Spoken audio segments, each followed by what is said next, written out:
Ladies and gentlemen, our program is about to begin.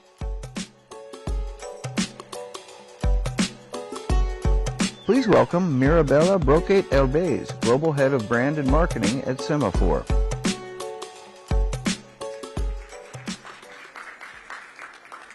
Hello, everyone, and welcome to this afternoon session at Semaphore's 2025 World Economy Summit, Securing Our Future.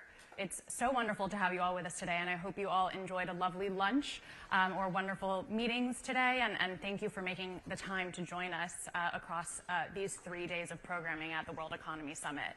I'm Mirabella Brocate-Elbaz, Global Head of Brand and Marketing here at Semaphore.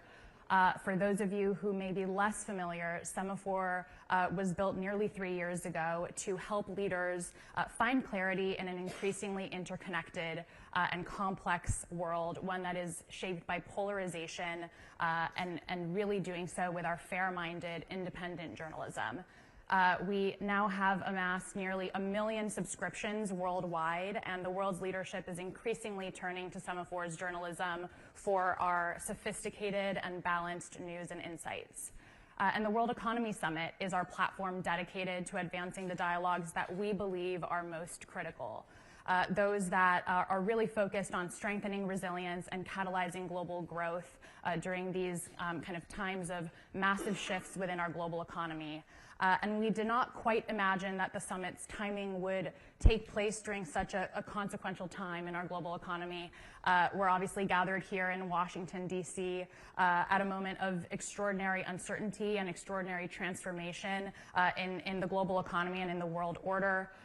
It's a moment that demands clarity, leadership, wisdom and dialogue across sectors, borders, and ideologies. And this afternoon's program is going to delve into the rapid technological breakthroughs that are kind of intersecting with a very fast, increasingly complex geopolitical landscape, ultimately kind of reshaping the ways that governments and businesses operate. And navigating this terrain is going to require not just resilience and agility, but a forward-looking mindset, one that embraces the opportunities that are emerging from advances in AI, from cybersecurity and beyond, to build a more secure future for the world. Throughout this session, we're going to explore these issues through incisive conversations with global thought leaders, with top government leaders, and with global CEOs.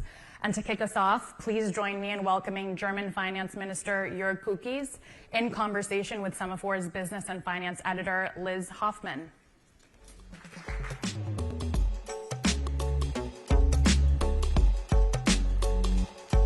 Mr. Minister, thank you for coming. You've come a long way. Thank you for the invitation.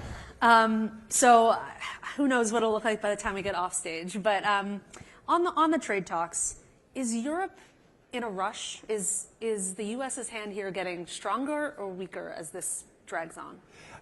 I wouldn't say that there is a rush, but we do see a sense of urgency to find an agreement because, as we saw, we are announcing a new data set of growth, which won't be great. The IMF is announcing a reduction of the growth numbers. So in that sense, like the urgency to act is definitely there. And I think the one of the things that every CEO that I speak with tells me is it's all about reducing uncertainty at some point, because at the moment, while nobody knows whether there will be a deal, what the deal will entail, investment decisions are being procrastinated, consumers are procrastinating consumption decisions. So at the end, from that perspective, it's bad for everyone. So there's a Polish official, I think 2 weeks ago, said, the U.S. just lost $5 trillion. Like, we'll just wait and see how this goes. But you're saying that even though it might be that you could get a better deal in a couple of weeks, that the economic picture will have gotten significantly worse? Well, first of all, we don't know that. Yeah. And second of all, the longer we wait for... Okay. I think we're in Washington just before the tariffs were announced. Yes. Well, I was in Washington. I landed literally when the auto tariffs were just announced, which was a few days before the reciprocals were announced. So I was sandwiched in the middle. Perfect. Autos are what percent of the German industrial economy? It's a lot. But did you, in talking to administration officials, Did you get a sense that they were going to do what they did? Like, how what do you think they were trying to accomplish? It was very clear that the window to talk about what would be announced on the 2nd of April was closed. So that was very clear that there wasn't a willingness to sort of rethink the ideas around the 2nd of April. But everyone also said that there would be this phase of engagement and willingness to negotiate, and I took with me the clear message to Berlin and Brussels that we should take seriously, on the one side, what would be announced, but on the other side also the clear signal that exactly what's happening now, namely a phase where there is room for negotiation, would come up. And how much of the negotiation is going to happen at what's the Brussels versus Berlin? Brussels to Berlin to Paris to, how is that going to happen? Okay. The European Union is completely clear. You have requests and you send them off? It's one of the very few policy areas that's completely delegated authority. Brussels is speaking on our behalf, and the endorsement procedure afterwards is such that, as in the United States, many international agreements then have to get ratified, and it's the same way in Europe, where the European Union negotiates and then the member states have to agree to it. But the whole negotiation is being done at the European level. So how do you make sure that German autos are right up there with French champagne, and as these sort of one-off requests get mandated and people figure out what goes in and what comes out, how do you make sure that you're in line? I think we're not that different between the US and Europe in that sense, because as everyone in the United States knows, there's specificities of what gets produced in California and Minnesota and Kentucky and everywhere else. So, like the fact that there's regional interests that get voiced and that get escalated to the government, I think that's just the most normal thing on earth. And I actually don't think there's a huge discrepancy there between the United States and Europe in this sense, because we have in Europe delegated the authority, and of course it's the Commission's job to get awareness of which industries have which interests and how is everything connected with not only the United States, but also the read across to Canada and Mexico, because of course a lot of our automotive value add and our chemicals and pharmaceuticals, et cetera, also gets created through global value chains that don't only run, like straight line Germany to the United States. Very often things move first to Mexico and then to the United States, or in other channels. The Bundesbank, Central Bank of Germany, owns a lot of treasury bonds. I realize it's not quite your remit, but what do you think of, has the U.S. become a riskier borrower, a less creditworthy player over the last couple of weeks? I absolutely don't think so. I mean, of course, markets are reassessing things constantly around what bond yields characterize, but I don't have the impression that there's any reassessment of credit risk. I mean, the United States is the global reserve currency and will probably remain so for a very long period of time.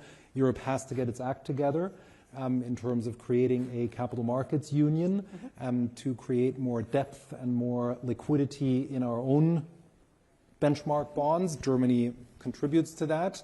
But I think when we saw this adjustment to the announcement, yes, it was quite strong and it was volatile, but it was all orderly and very much, just the pricing in of new information, which is what markets are supposed to do. I want to talk about Europe, and just like one more on tariffs, because Angela Merkel, when she was promoting her book last year, I think, said that Donald Trump had told her repeatedly that there were too many German cars in New York, and that if we're up to him, he would tariff them out of the market entirely. So, and I think there's a couple of, I think one of Audi's bestsellers is now essentially unsellable, just from an economic point of view in the U.S. What's your advice to CEOs of Audi and Volkswagen as they think about trying to maintain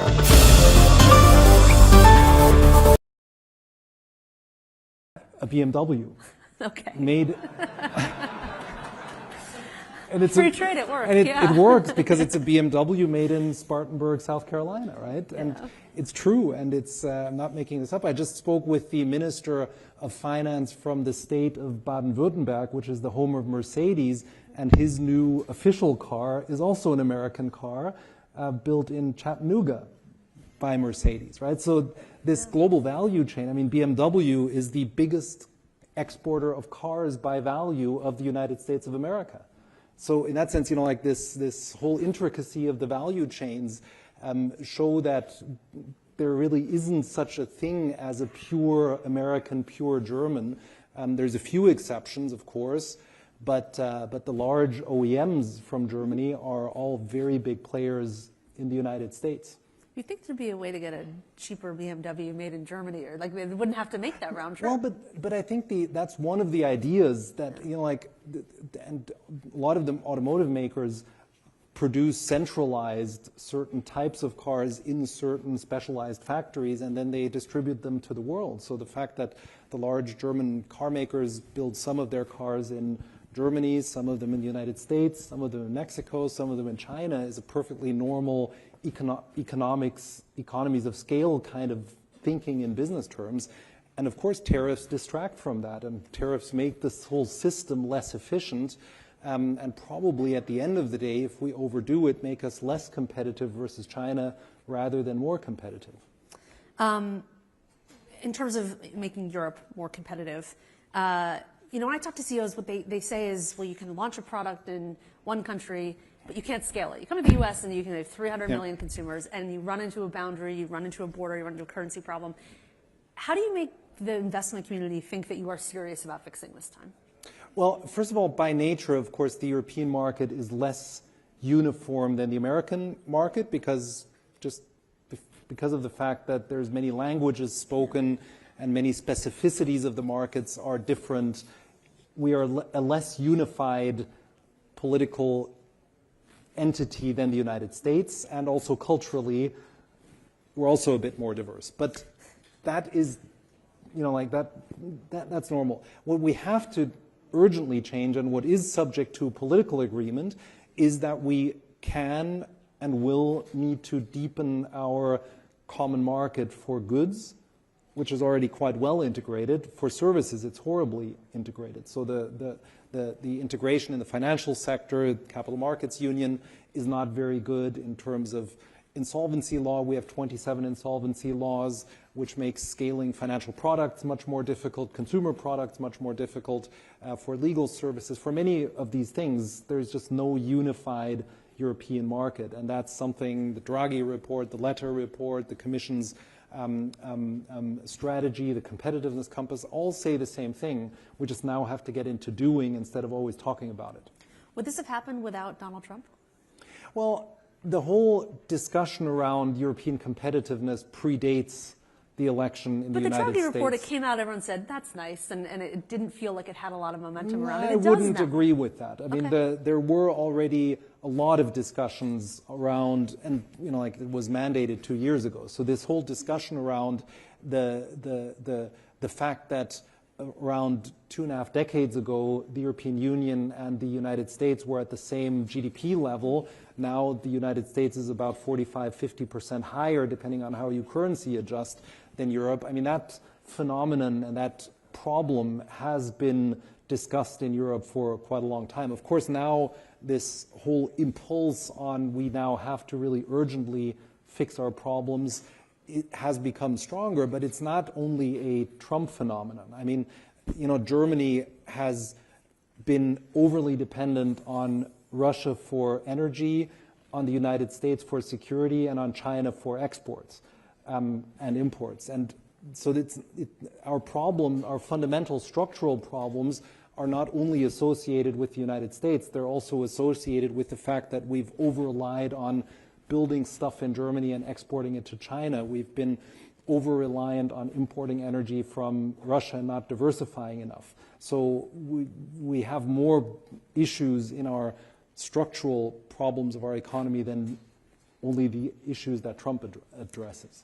So Germany is borrowing a lot of money It's going to do a major infrastructure investment, defense spending investment. It's a country that has been pretty frugal for a long time, does not carry a lot of government debt, doesn't do a lot of stimulative things. And in fact, we had your predecessor, Christian Lindner, was here last year, and I asked him about this, and he made fun of the Inflation Reduction Act, said it doesn't work, why would we do it? It doesn't work here, Germany doesn't need it. Germany's about to have a really big stimulative industrial policy. So what's the plan? How comfortable are you that you can actually invest in the right things? So first of all, I wouldn't completely agree with your frugality assessment. I mean, Germany has always been disciplined on fiscal in the good times, but if you remember, when Corona happened, we announced a massive spending plan to stabilize our economy. We were even criticized for doing too much and unleveling the playing field within Europe because we put too much of a fiscal impulse to protect our businesses.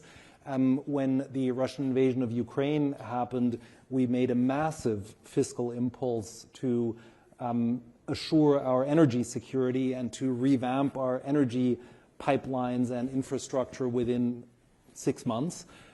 So in that sense, and that required a huge amount of fiscal spending. So I would say we've always been sort of the classic, in the good times, reduce deficits, build buffers, but in bad times, and we've had those examples, we have been willing and able to spend a lot of money to fix problems.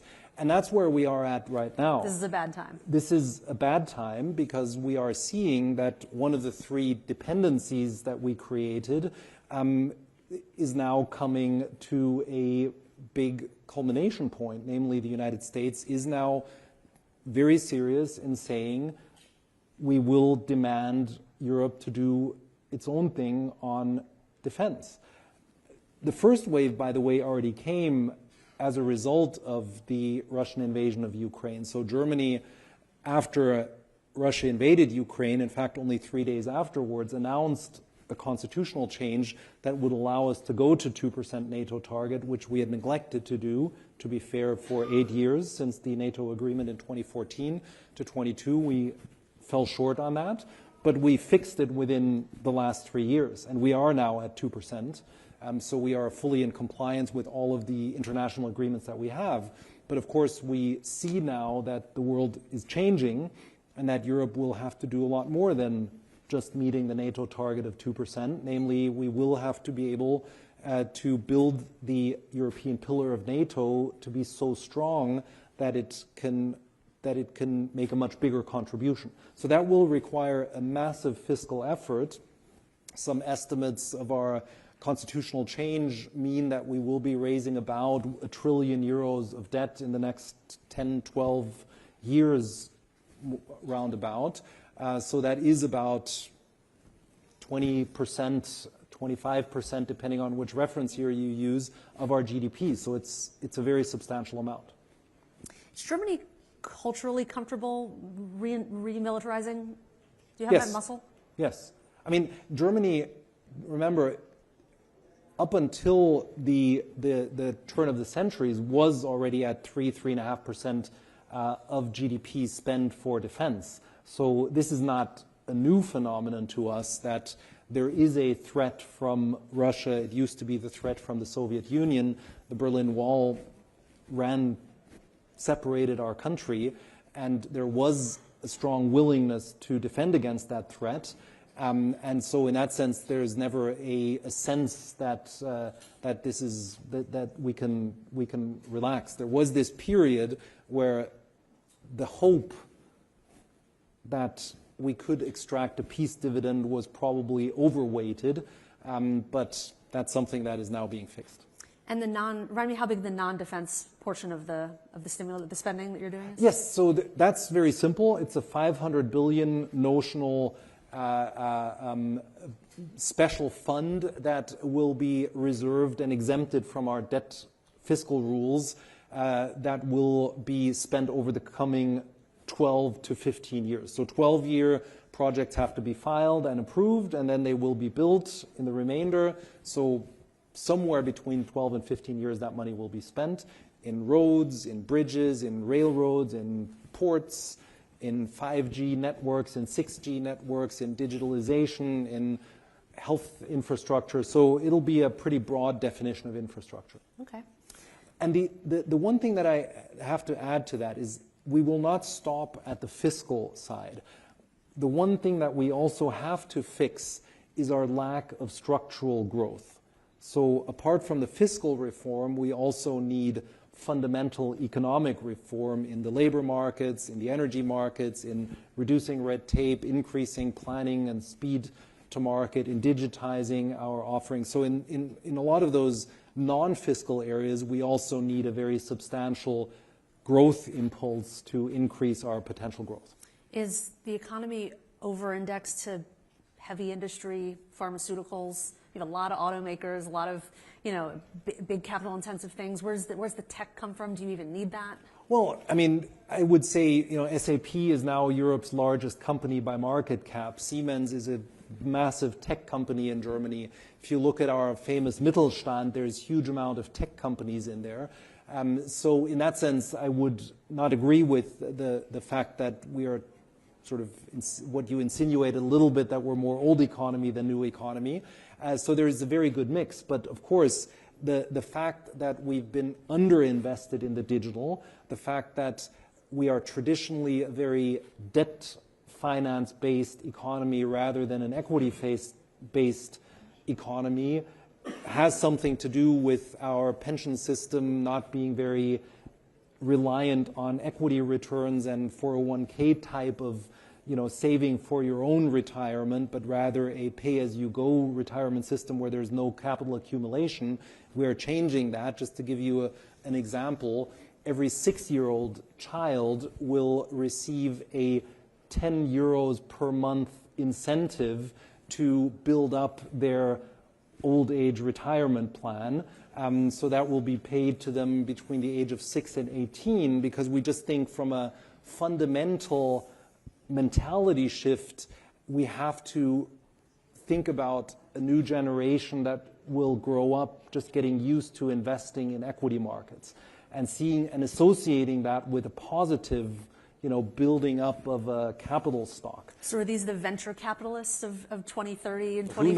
Who knows? Because if you look at the list of startups, the big startups in the world, I mean, the numbers in Europe versus the numbers in the U.S. are stunning.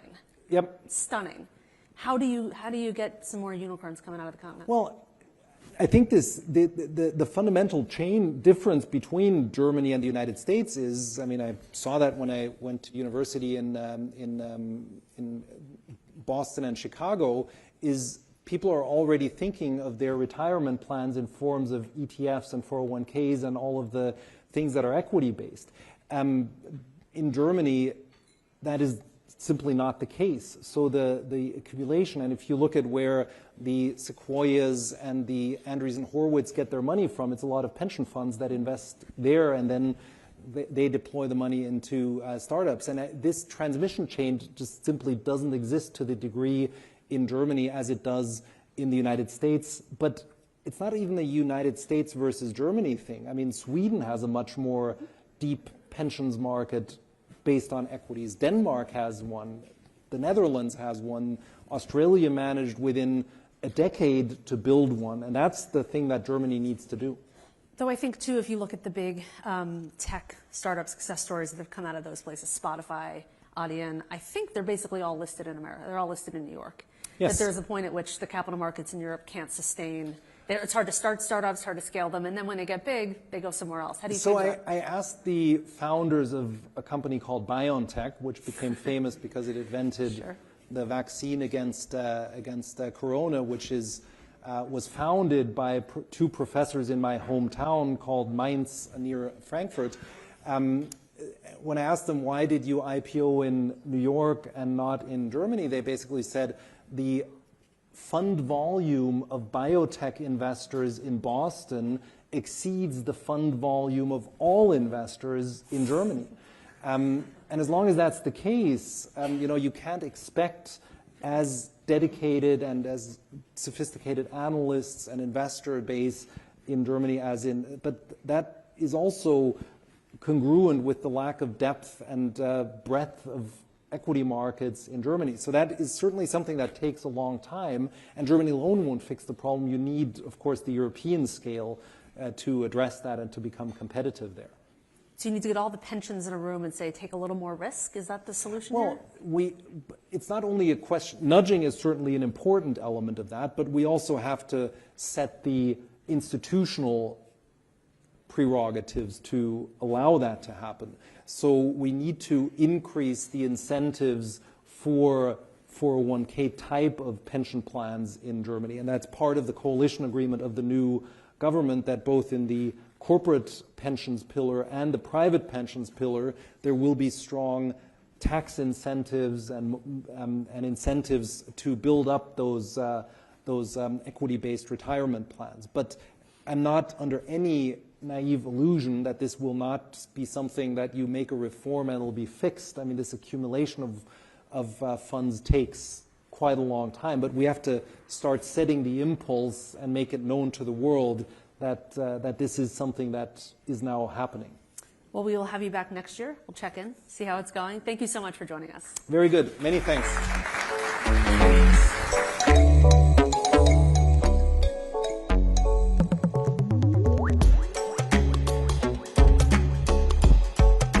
Please welcome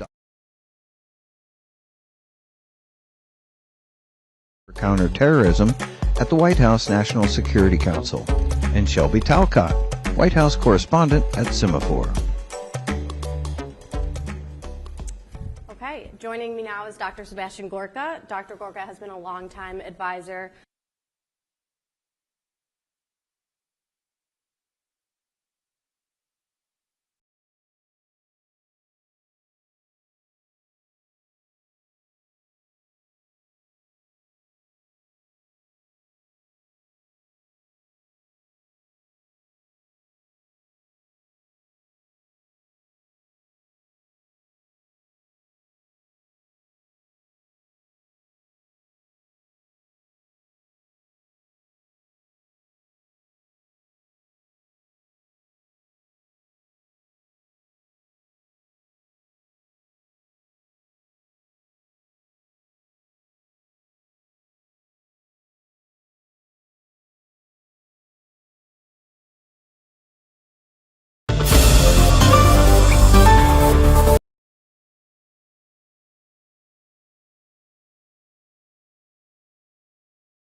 the training, or were you ready to just begin?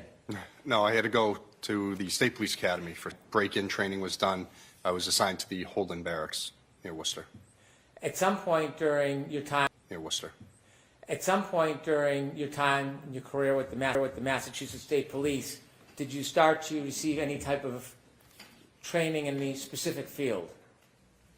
I'm sorry. Did you receive any specialized training at the Massachusetts State Police after the academy? Once I got into the District Attorney's office, yes. And can you tell us a little bit about what type of specialized training you received when you were assigned to the Norfolk County District Attorney's office? Yes. So I was hired by the District Attorney's office. I do cell phone and computer forensics, as well as I'm a sexual assault investigator. I had prior sexual assault investigator school done, and I went for digital forensics classes as part of my now daily duties.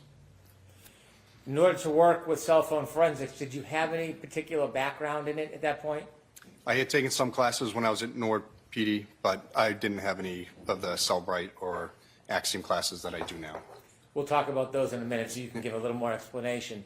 Did you ever receive a specific advanced degree in data forensics? No, I didn't. Did you ever receive any specialized further degree, a master's in data forensics? No.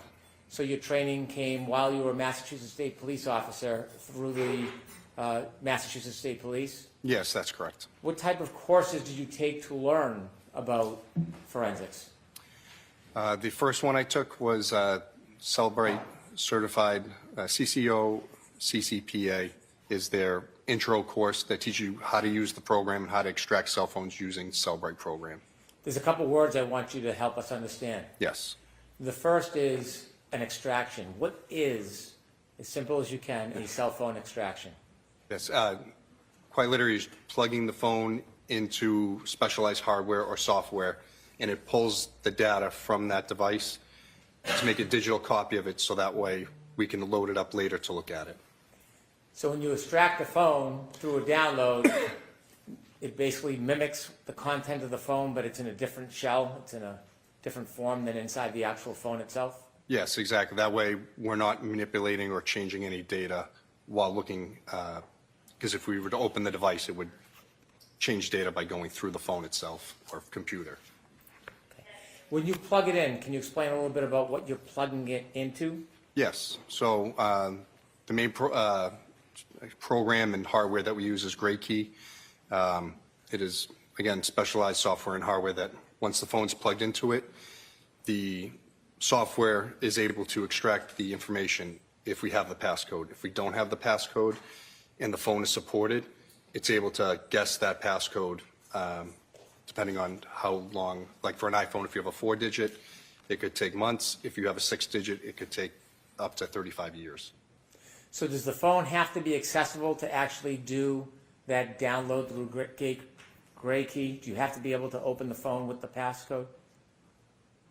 No. So if we don't have the passcode and it's supported, it can guess the passcode without making the phone useless after, say, for an iPhone, I believe it's 10 passcodes. Is it a quicker process if you do have the passcode? Much. It would take hours to download the device, depending on how much information's on it. How do you ensure that the information that you extract from the actual device is accurate and the same when you're making a copy? How do you ensure the integrity of it? So with GrayKey, it produces a progress report as it goes through its process. The only two fields that we can sort of amend in that PDF that it spits out is the ID number and then the investigator name.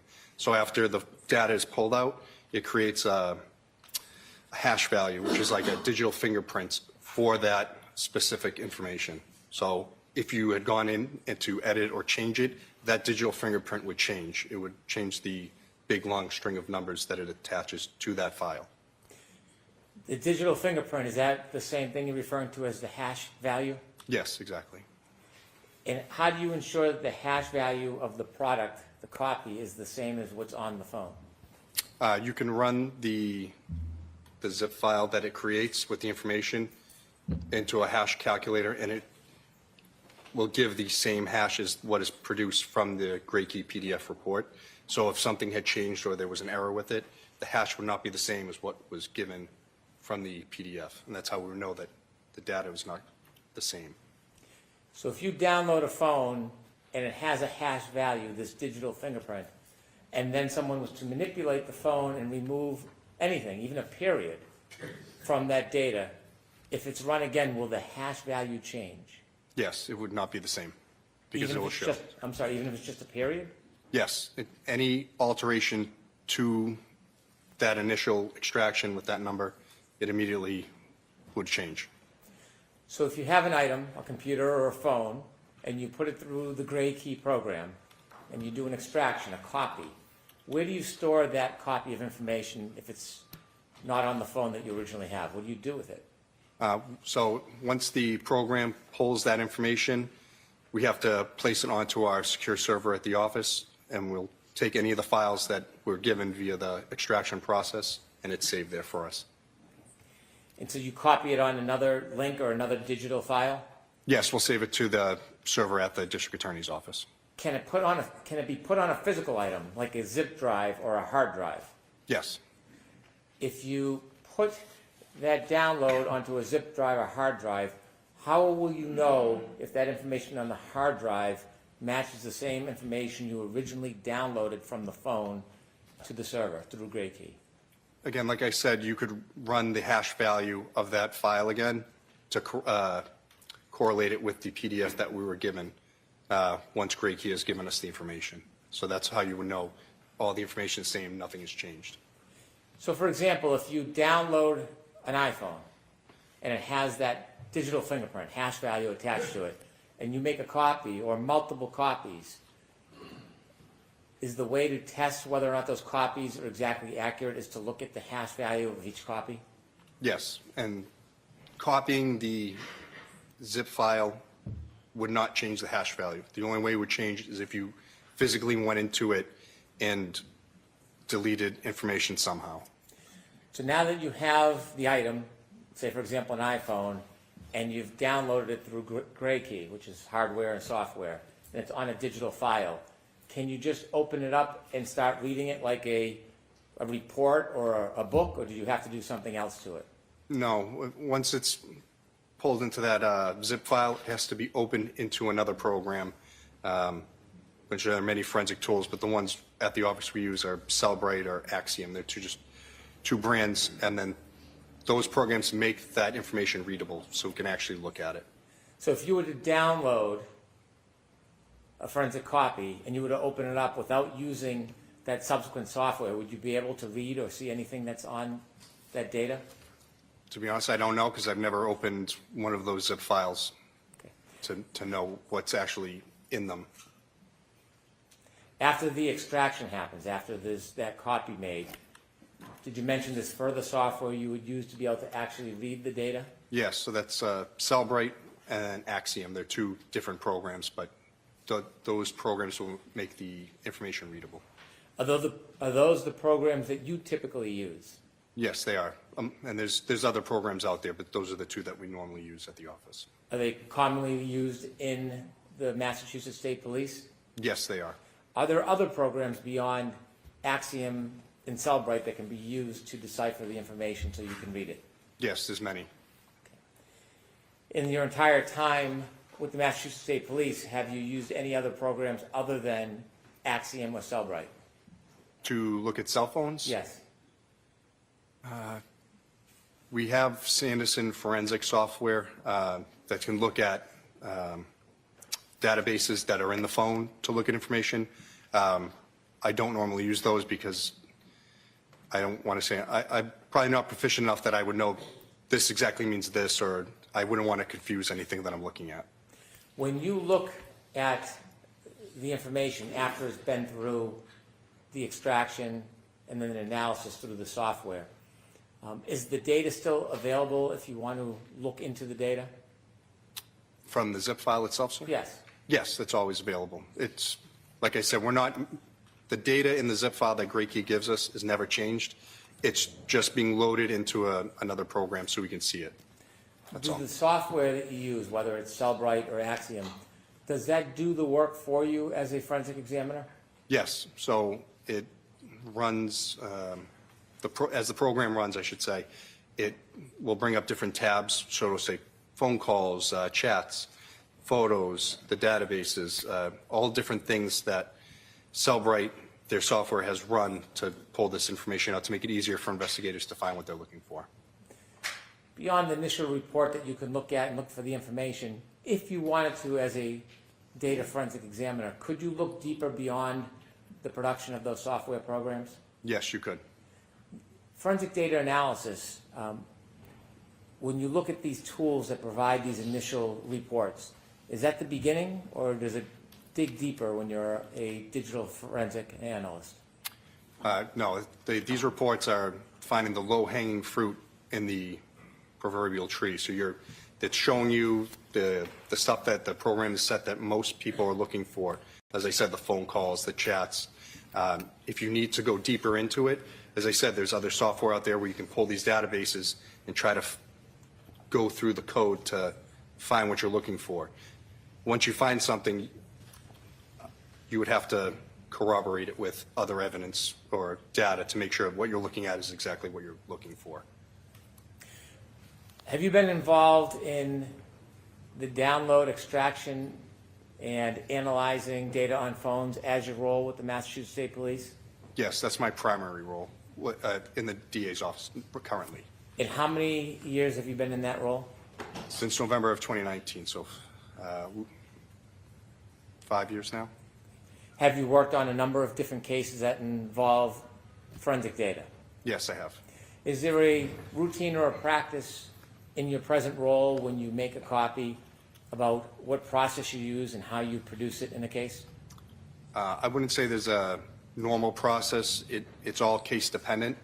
A lot of cases we get, people want PDFs of the information, portable cases that we can create, so it's basically the portable program that I'm using. That way someone could find the information they're looking for, or I give the raw information if requested. What's the difference between PDF form and raw information?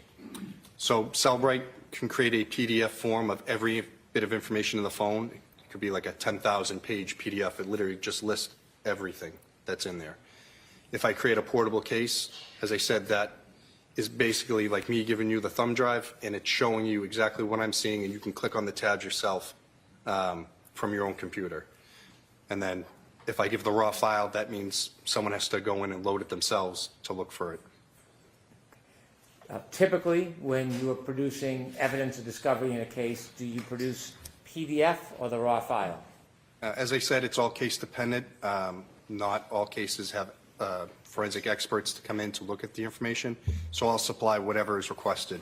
Normally the PDF or the portable case is what I give, but if more is requested, that's readily available. And so the raw data, if requested, do you provide that as well? Yes, if requested. In this case, were you involved in any type of forensic data extraction? Yes, I did the extractions of multiple phones and analyzed multiple phones in this case. You mentioned that there's a software and hardware, the gray key unit. Where's that located? That's located in the Digital Forensics Laboratory, which is keycard access and alarmed. Excuse me, at the Norfolk DA's office. Are there other cases or the multiple cases that are occurring at the same time? Yes, we constantly have phones coming in and out and being worked on. What if you have a phone and the gray key unit's being used? What do you need to do? We need to wait for that phone to finish, because if we say we unplugged it, it would interrupt that data transfer and we could lose it. So we wait until the phone's done and then the next phone goes up. Did you become involved in some way in this case? Downloading devices, sir? Well, I'm asking generally for us. Yes, sorry, yes. Were you involved in investigating this case as far as speaking to witnesses or going to the scene? No. Can you describe the best you can what your role was relative to this case?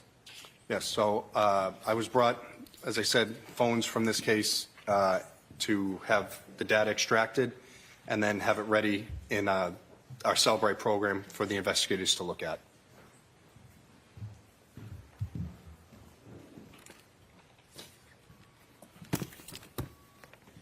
At some point, were you provided a phone that you later identified as a phone belonging to Mr. John O'Keefe? Yes, I was. Do you remember when you were provided that phone?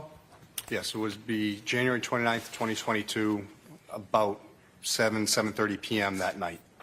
Do you remember where you received that phone from? Yes, I was at the DA's office. I got it from Sergeant Buchanan and Michael Proctor. Do you remember about what time of night that was? As I said, about 7 to 7:30 p.m. Thank you. When you received that phone, did you have the passcode? No, we didn't. Without the passcode, what were your next steps?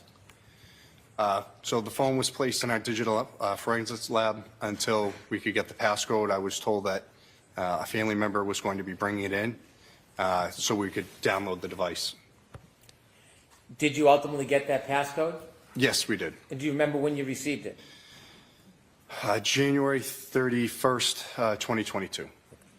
After you received the passcode for Mr. O'Keefe's phone, can you walk us through the process of what you did? Yep. So once the passcode's obtained, we'll unlock the phone and then plug it into GrayKey, and then it's able to pull the full information from it without having to guess the passcode. How long does that take? Again, depending on the size of the phone, a few hours. After the information was downloaded, then what happened? We place on our digital evidence server at the DA's office, and then if the phone is evidence, it would go into evidence. If it was a consent, we'd give it back to the person who gave it to us immediately. Did this phone go into evidence? Yes, it did. When you downloaded the information through GrayKey, which you said was the hardware and software, does it produce a report with that digital imprint? Yes, it does. It produces a report from the time you plug it in to the process it completes, and then the amount of data, and then, like I said, that digital fingerprint hash value at the end. And did you do that with this phone, Mr. O'Keefe's Yes, phone? May I I did. approach, Your Honor? Yes.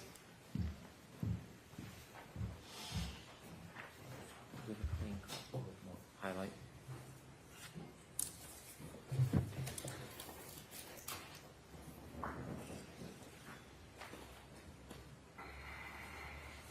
I'm going to show you a document, sir. Okay, sorry. Yes, thank you. I'm sorry. Did you show it to Mr. Alessi? I'm sorry. My apologies. Sorry.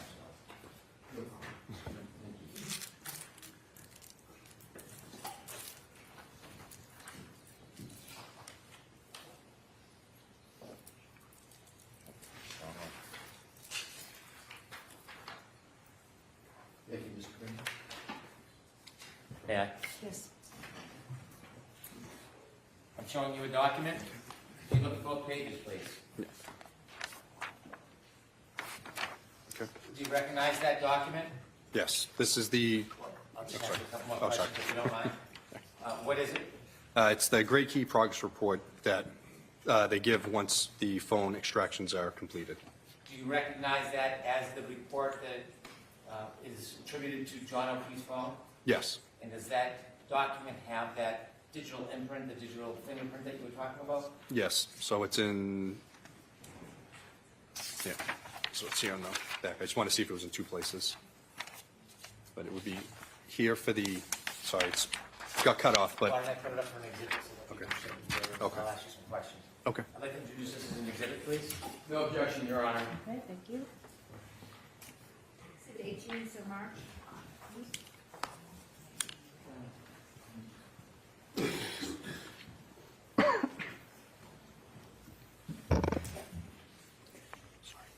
May I show that exhibit to the jury?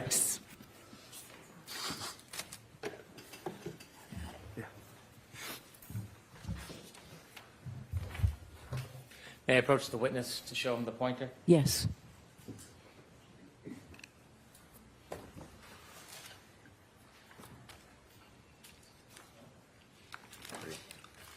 On this top button will be the pointer, the middle button will change the screen, so Oh, okay. it's the top button. Yep.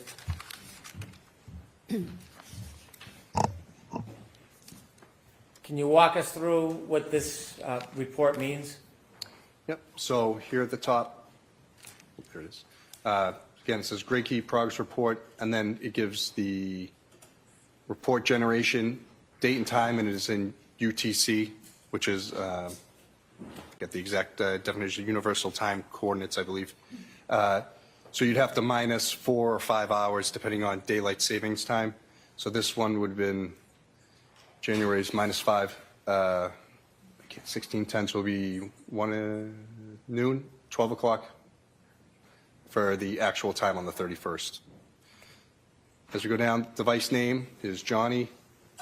The software version is the Apple iOS that was running at the time. The model number, iPhone 11, and then if you were to look up, the N104AP is also a model number. The unique device ID, this one is what Gray Key assigns to the zip file that it creates. Serial number of the phone, the unique chip ID, the Wi-Fi address, the Bluetooth address, and then the phone number, and then there's more information underneath. Could we scroll that, please? Thank you. This here is the IMEI, which is the International Mobile Equipment Identifier.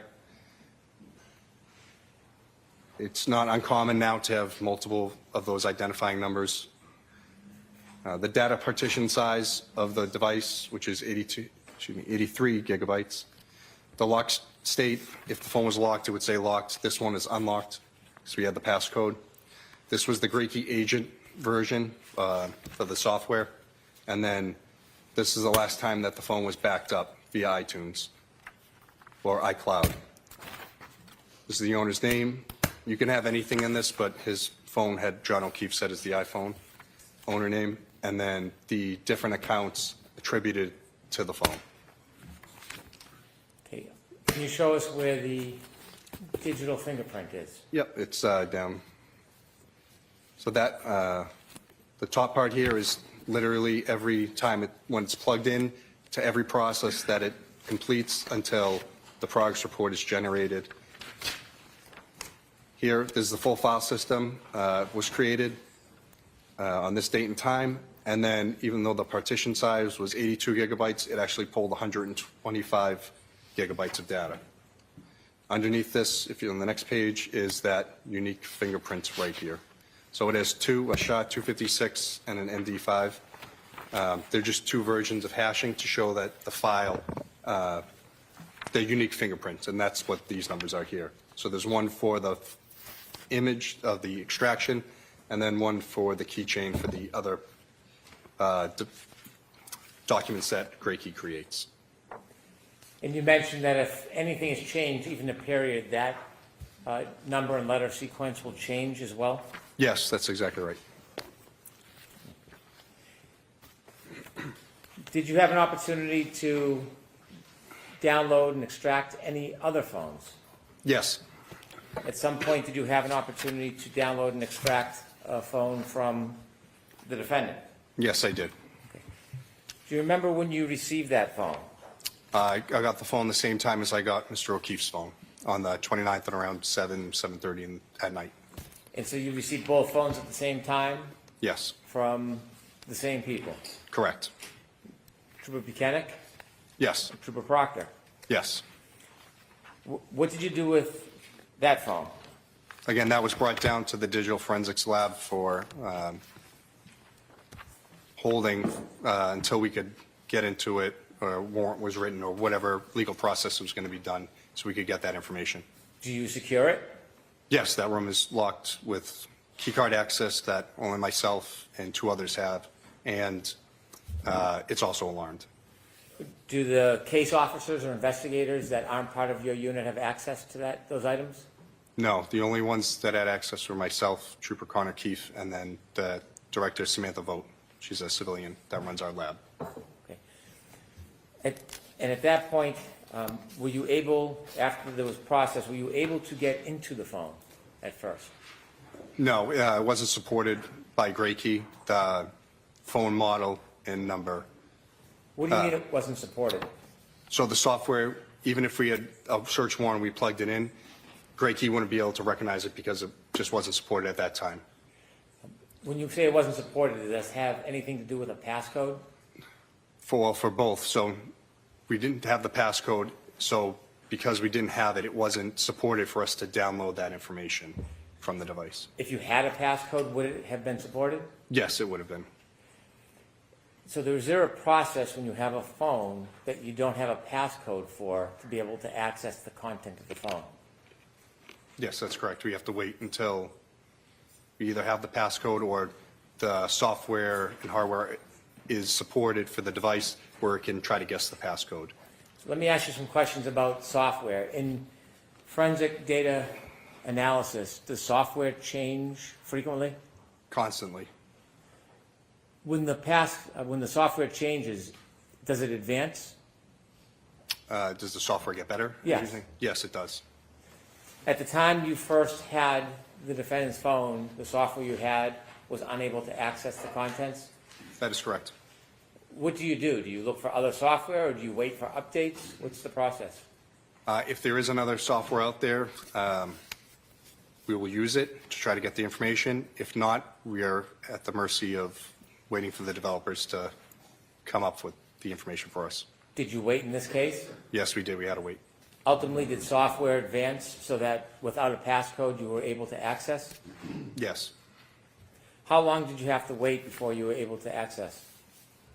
I believe it was July of 2022 that the software had been upgraded enough that it was able to brute force or guess her passcode for the device. And where does the device remain until you're ready to try again? In that locked digital forensics lab. So when the software updates and advances, do you know that it will be successful, or you plug it in and you try?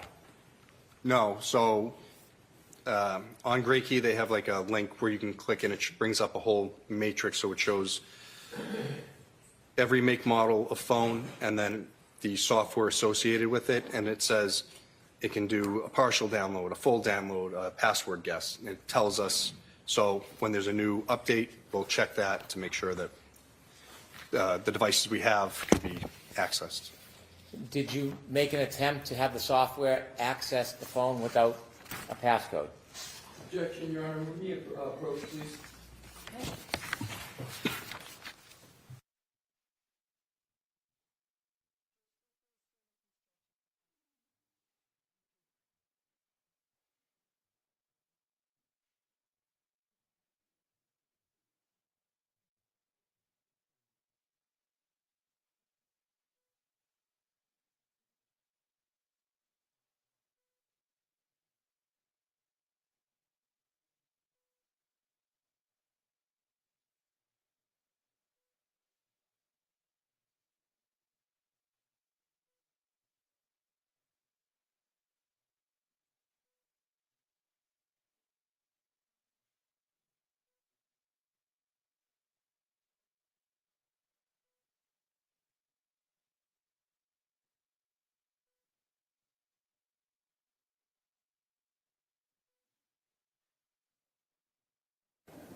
Thank you. Did you use software inevitably to open the defendant's phone? Yes. And how many times did you download? So there was 2 downloads. One, thank you. One of the partial part of the phone, and then in the same time that we had it plugged in, we had the password brute force guess software installed onto the phone, so we would try to guess the passcode. So there were 2 downloads, one with very limited data, and then one with the full file system extraction, which is everything on the phone that it can get. May I approach? Yes.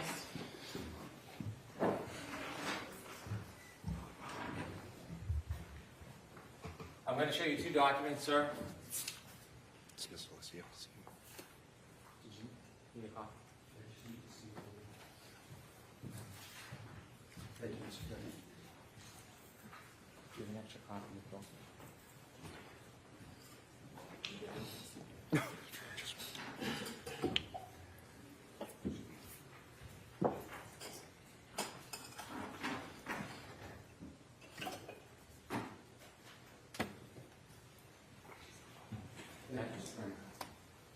I'm going to show you 2 documents that actually, look, the first one, do you recognize that document? Yes, I do. that a result summary from Gray Key for a search of the defendant's phone? This is the initial extraction that we created before the password guess process went through. I'd like to introduce this as the next exhibit, please. No objection, Your Honor. That's the original. Yes, this is the first one. Thank you. Yep. Exhibit 19. I showed you a second document. Do you recognize that? Yes, this is essentially the same information, except it goes further of all the password guess attempts longer until we actually get all of the information from the phone. I'd like to introduce this as the next exhibit, please. All right. No objection, Mr. Leslie? No objection, Your Honor. Exhibit 20, so marked.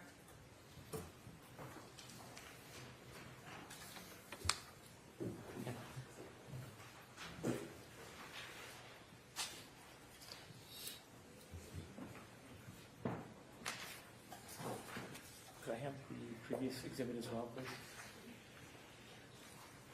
Sir, I'm handing you back Exhibit 19, which was the partial download. Okay. Exhibit 20, which was the subsequent download.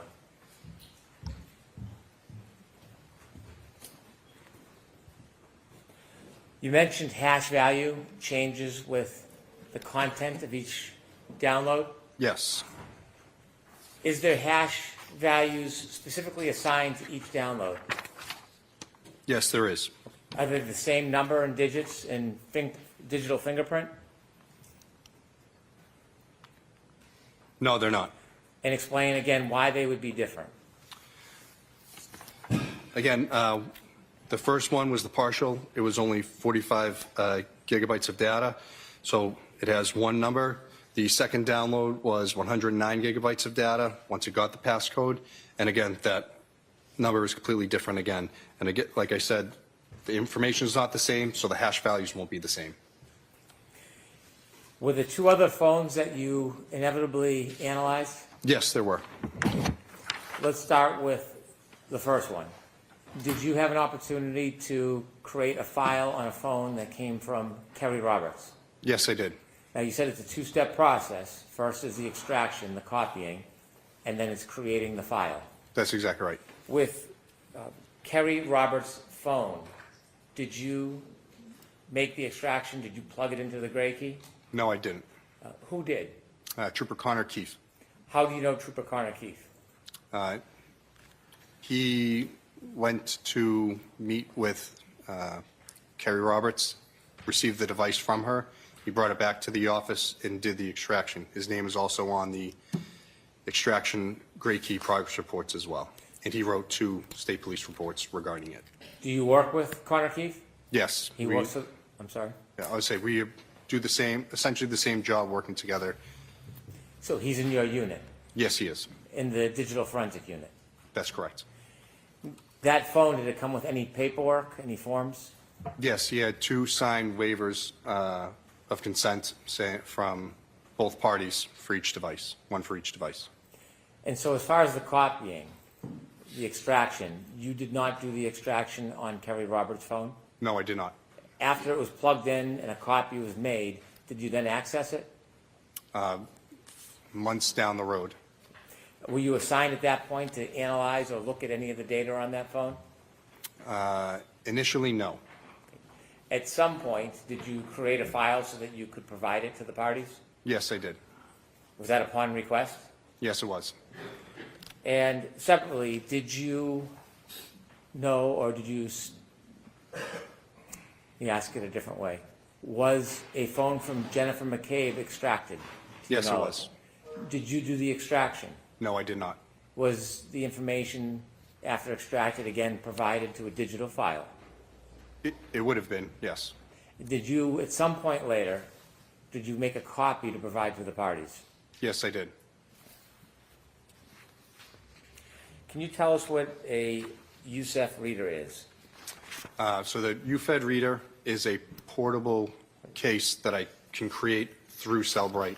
Again, like I said, it's the exact same program that I would be viewing if I was sitting at my desktop and said it can be made into a thumb drive to give to defense, prosecution, investigators, whoever. And there's no chance for the data to be manipulated because it's just a reader.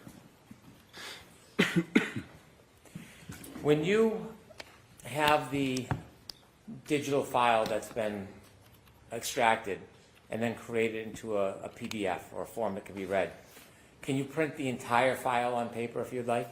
Yes, you could. Would that include, could you print it so it includes the entire content of the phone? Yes, it'd be thousands of pages, but yes, you could. Is there any way to isolate particular things of interest that you might want?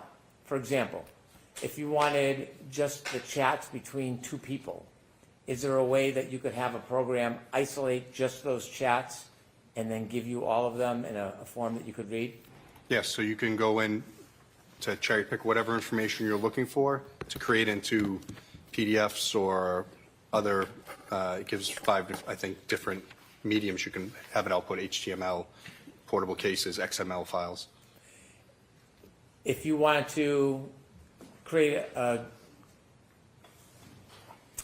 document that had a number of people in communications, could you do that as well? Yes, you could. So you can pretty much set the parameters how you want if you want to search for particular items. Yes, it's very generous that way of being able to search for keywords, phone numbers, whatever it is, and then you can export that out into a PDF so you can print it. May I have a moment, Your Honor? Yes.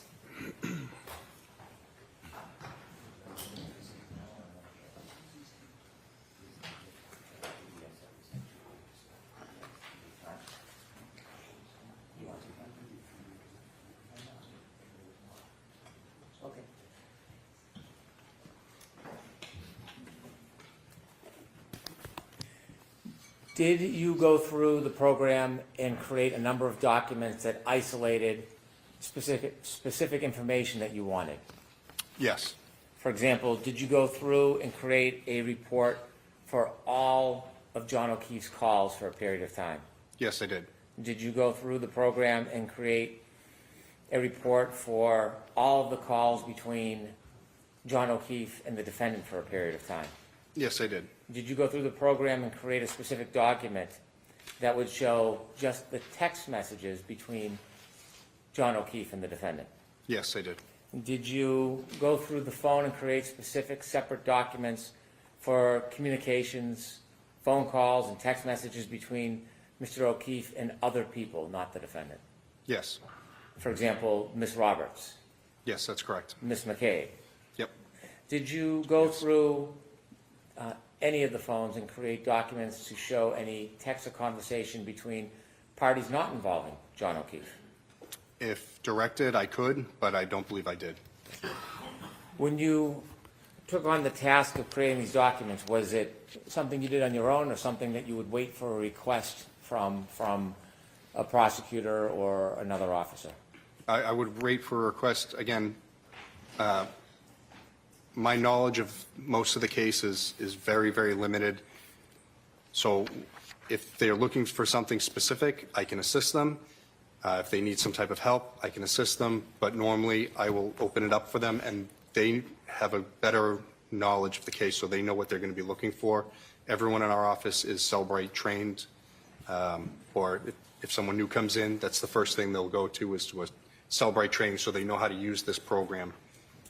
And it doesn't put the burden on myself and Trooper Keefe to try to find everything for every case.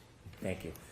Your Honor, at this time, I'd like to conclude this witness's testimony to be recalled again. You're in agreement with that, Mr. Lessie? We are, Your Honor, Okay. subject to the recall. Okay. All right, Trooper, you're all set. Thank you, Your Honor. We'll see you again. Should I? You could just leave them right. Thank you.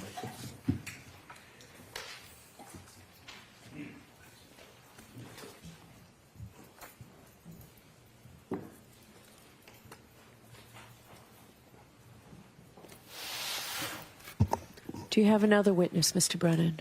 May I? Yes, please.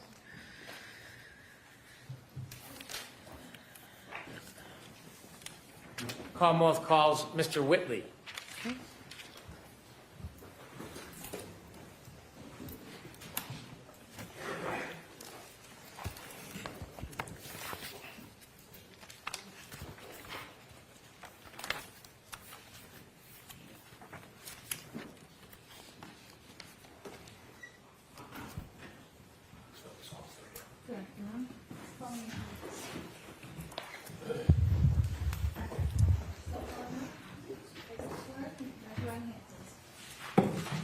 You solemnly swear the evidence given to the court and jury in the case now hearing to be the truth, the whole truth, and nothing but the truth, so help you God. I do. Thanks, you.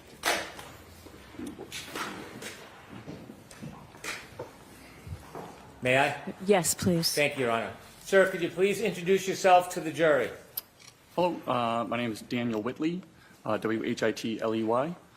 I'm a paramedic with the Canton Fire Department. I've been a paramedic and firefighter there since March of 2006. Before you became a paramedic firefighter with the Canton Fire Department, did you work anywhere else related to that field? Yes, I had 4 years full-time as a EMT intermediate, and also a paramedic at American Medical Response in Brockton. I'd like to take us right to January 29, 2022. Yes. Do you remember that day? Yes. Were you working? Yes. What was your role that day? I was a field training officer working on the ambulance with my partner, Jason Becker. Mr. Becker? Correct. That morning, did you know whether there was a call where a group of your colleagues went to and addressed 34 Fairview? Yes. Were you accompanying your colleagues on that initial call? No. Where were you at the time your colleagues left to go to that location? I was at the Station 2, Ponkabog Station, on the north side of town. Different station? Correct. At some point after that call came in and was responded to you, did you receive a call? Sometime after, I'm not quite sure exactly how soon or later it was, but we received another call to respond to that scene. And as a result of receiving that call, did you make your way towards that location? Yes. Who did you go there with? Just me and my partner at that time was Jason Becker. What type of vehicle did you use to get there? It was an ambulance. What was the weather like? It was snowing pretty heavily at that point. Do you know about how long it took you to get to 34 Fairview? Not exactly, but definitely longer than usual. It should have been an 8-minute drive. I'm guessing 10 to 12 minutes. You could refer to my partner's report for exacts. When you got there, what did you see? We arrived on scene. Our engine was there before. We run on a response with an engine and an ambulance to medical calls. And then at least 2 police cruisers and another car parked on the street, a gray SUV. When you got there, did you meet with anybody? Yeah, usually we get out, we say hi to my lieutenant and the other gentleman, Sam Parker, was on the engine before we got there. They were up front of where we parked, and then we walked down further, or at least I did, to the gray SUV. When you reached the gray SUV, did you see anybody inside it? I believe at that point we were kind of, getting out. We were walking down, they were coming out to greet us. There were 3 women there. Okay. Did you speak to any of them in particular? Not at that point, no, not really. At some point, did you have any interaction with any of the women? Yes. In fact, did you know any of the women who were there that morning?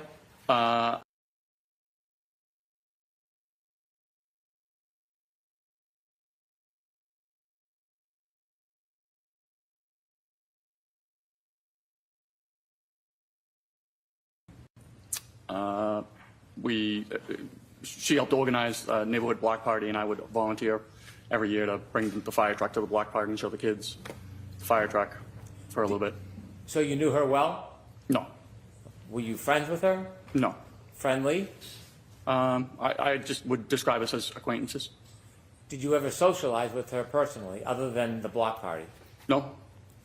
But you knew who she was? I knew who she was. I don't recognize her, yes. Did you talk to her that morning? Not beyond probably a hey or hi or something like that. Okay. Do you know whether she ever gave you any items? I know at one point I had to exchange whether it was a purse or a cell phone or some object from Ms. Reed. At some point that morning, did you have an opportunity to meet with the defendant? Yes. Where did you first see her? We were in the process of getting her to go to the hospital. When you say we, who was helping you? That would be, my partner, obviously, Jason Becker, and then my lieutenant, Greg Woodbury. Where was she when you first saw her? Somewhere outside in the street. Do you recognize her in the courtroom today? I do. And could you identify her, please? Yes. Please. You're pointing to a person. Can you give just a very limited... The woman standing, sitting in between these two gentlemen here. Did you interact with her that morning, have a conversation? Yes. When you first started speaking to her, what was her demeanor? Pretty upset, crying.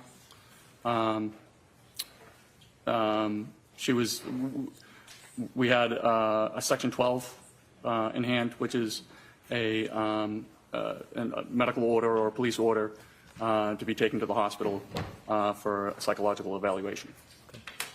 Did you discuss that with her? Yes. Yeah. Did you ask her to follow you or to come with you? Yeah, she did. And did that happen? To the ambulance, correct. So you went to the ambulance with the defendant? Yeah. And was Mr. Becker with you? Yes. What happens when you get to the ambulance? So it was snowing, and it was more to kind of just get everybody into a nice, warmer location where it wasn't snowing or windy or anything like that. And we would discussing that we have a Section 12 that states we have, regardless of if you want to go, we have to take you to the hospital. She was arguing that she really didn't need to go to the hospital, and we were trying to convince her to go to the hospital because once the Section 12 is written, it doesn't matter what the patient says, we have to get them there one way or the other, whether it's cooperatively restrained or chemically restrained with sedatives or anything. It's not a voluntary order? It is not a voluntary order. Inevitably, did the defendant agree to go with you to the hospital? Yes. When you were going to return to the hospital, was the defendant placed in the back of the ambulance where a patient would be? Correct. So how we operate for anybody that's a Section 12 or anybody that is under the influence of anything, we always operate with two people in the back of the ambulance. So myself and my partner, Jason Becker, were back there. And then we had to take somebody from the engine company and have them drive to the hospital, and that was Sam Park. Sam Bach? Park, P-O-C-H. Thank you. Before you left, before you started to drive away from Fairview, were you having any conversations with the defendant? Yes. Can you share with the jury what those conversations were about? So we were talking. She was upset. She kept asking if there was any chance her husband could be alive, and even sitting outside in the snow with no coat on for many hours. Did she indicate what many hours meant? How many? No. How often did she raise the issue of whether or not, or how long he could be out for? I'd say at least 3 to 4, maybe more. Part of your job is to care for patients? Correct, yes. Was part of your job to try to get them to the location safely? Yes. And sometimes you treat patients with physical injuries, don't you? Oftentimes it is physical injuries, yes. Are you trained when you're trying to transport somebody on how to interact with them? Yes. Well, sometimes if they're upset, in this instance, she kept asking if there was any chance that he could be alive, and that we really didn't know what was the patient that ambulance 1 took. We really didn't know what his condition was, and but figuring that it was a hypothermia type case, being the conditions outside, we were trying to give her hope that so there is a saying in the medical field, you're not dead until you're warm and dead. And I was basically, there's stories of children falling through ice and falling into rivers and being underwater for multiple hours and coming out, being resuscitated and having no neurological deficits. So I was telling her those stories just kind of to say, look, let's be sure we'll get to the hospital, we'll find out more there. Just trying to give her any sort of hope that her husband would be alive. Can you describe her demeanor when she was in the back of the ambulance with you during your interactions with her? She would go from pretty upset, crying. One instance where she kept saying, I can't take care of these kids, I can't take care of these kids, they're not my kids, and they're not his kids. And at that point I understood who Ambulance 1 had taken, because John was pretty well known in the town for taking on the care of his niece and nephew. So I said, listen, it's okay. It looks like you have a very strong support system.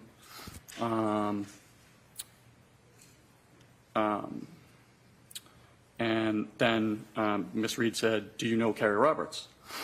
And she had been crying, and she picked her head up and said, do you know Carrie Roberts? And I said, a matter of fact, I do. And she said, anybody who knows Carrie Roberts wouldn't say that about her. And I said, well, she did come to out early in the morning to look for your husband in a blizzard. And she just rolled her eyes and put her head back down. And I thought it was just bizarre. Objection. Move to strike. I'll strike that last sentence. Would you describe her demeanor as even through that ride? No.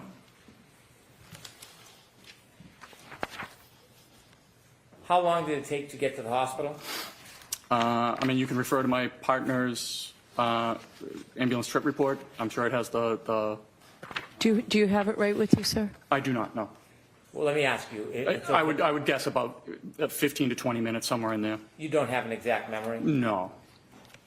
When you get to the hospital with a patient under these circumstances, do you leave them at the door? No. What do you do? We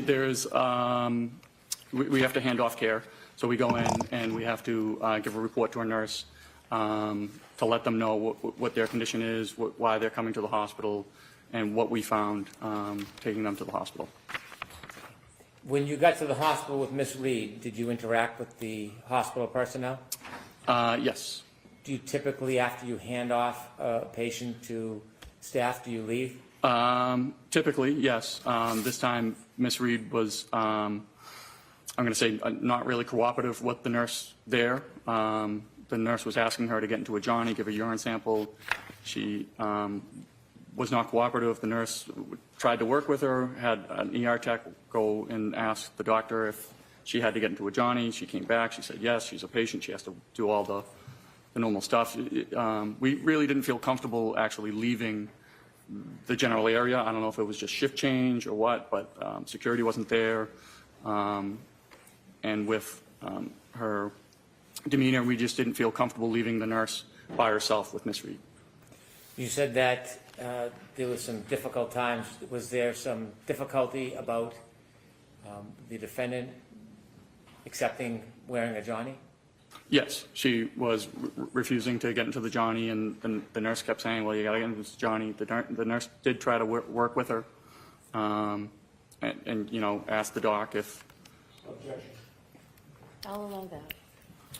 And so the ER tech had to come back and say, yes, she has to get into the Johnny. And at that point, she did. She you know, seemed to have calmed down and was getting into the Johnny. Security personnel had shown up, and we felt comfortable being able to kind of leave the nurse and the tech on their own. Before security came, was there difficulty in her providing a urine sample? Objection. Do you know the answer to that? Can you ask the question again? I'm sorry. Why don't you ask it a little different? Sure. Do you remember whether she was giving the nurses a hard time about a urine sample? Yes. Objection. So break that down, Mr. Brennan. The objection is sustained. You said that she was giving nurses a hard time. She didn't want to give a urine sample. And then the nurses kept asking her to, this is the cup, you pee in the cup. No, I'm going to allow it. You were there and saw this, right? I saw it, yes. Oh. Thank you. I have no further questions. May I proceed, Your Honor? Yes.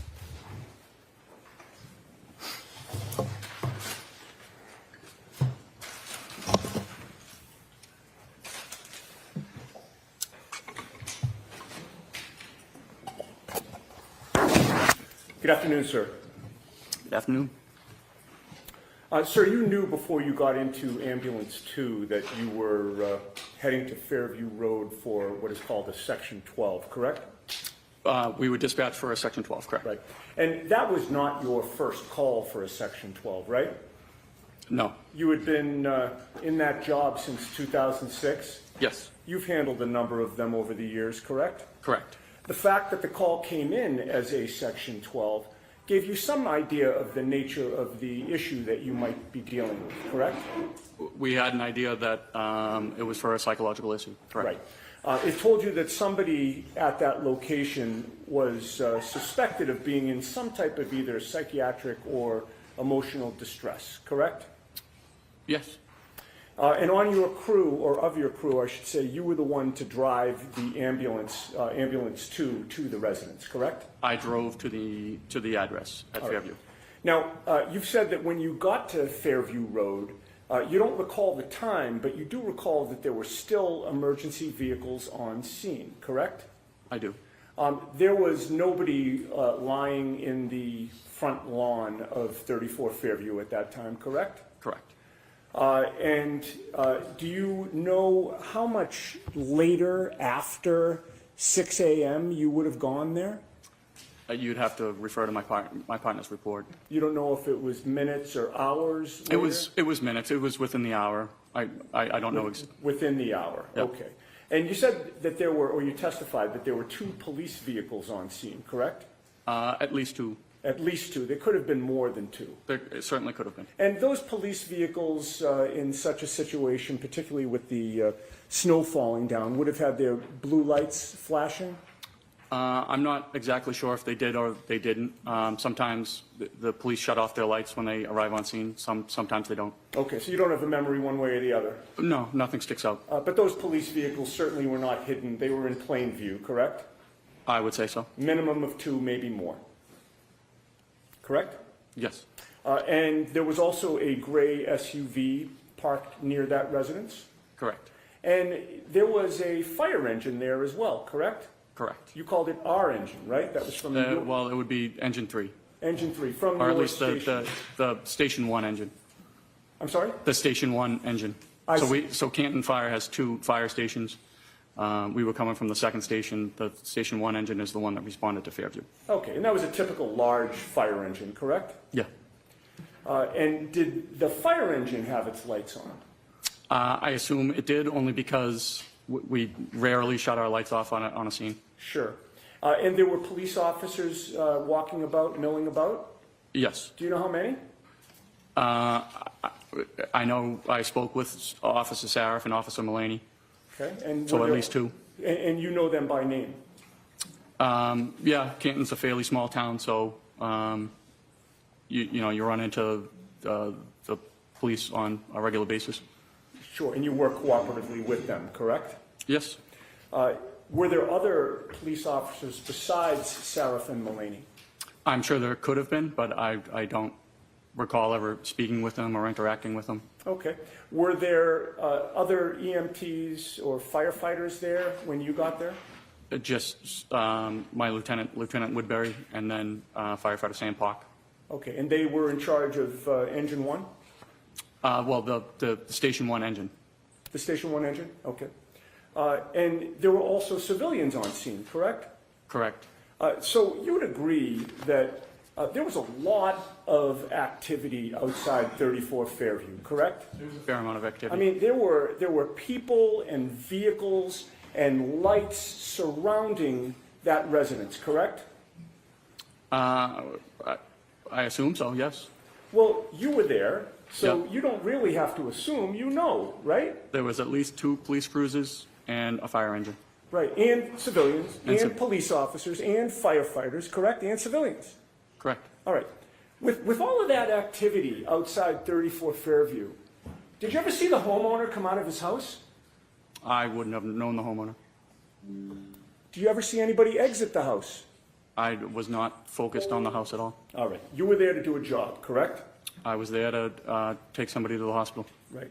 And you were there also to do a medical or psychiatric assessment while you were on scene, correct? Well, yes, my partner was. Correct. All right. When you got there, you learned, well, I have to strike that. You knew going there that your patient would have been Karen Reed, correct? No.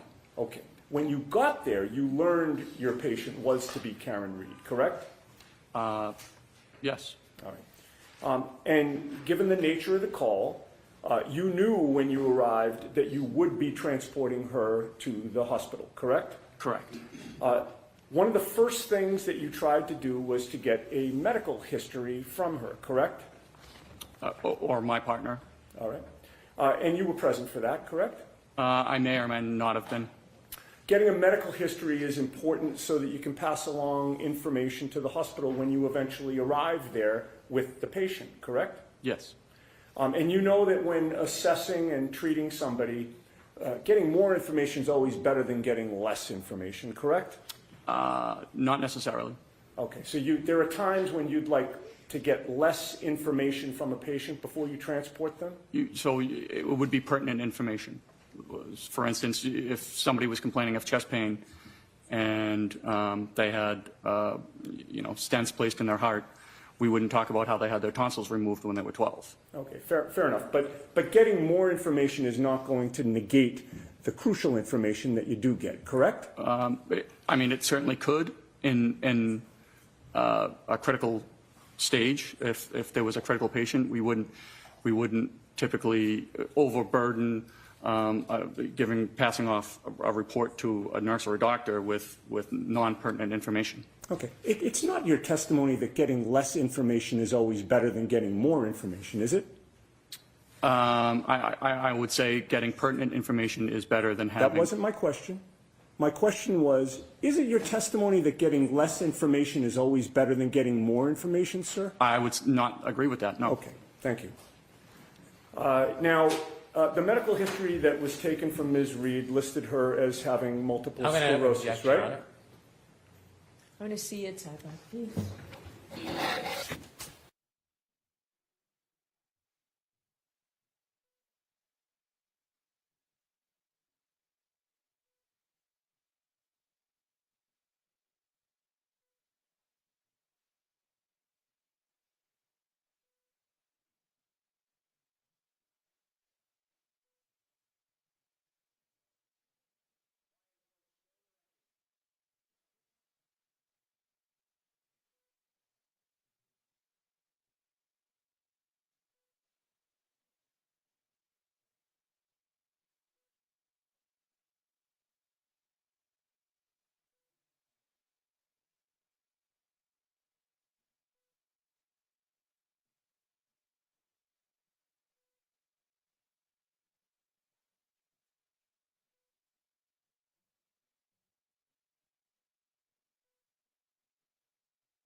Thank you. Sir, the medical testimony, history that your partner and you took from Ms. Reed listed that she suffered from multiple sclerosis, correct? Correct. And you know that that's a chronic disease of the central nervous system? It's my understanding. And what does chronic mean? I believe any disease lasting more than a certain amount of time. It could be 2 years, 3 years, 4 years. Persists for a long time Persistent. or constantly recurs? Correct. And it's a disease that affects neurological muscle control, correct?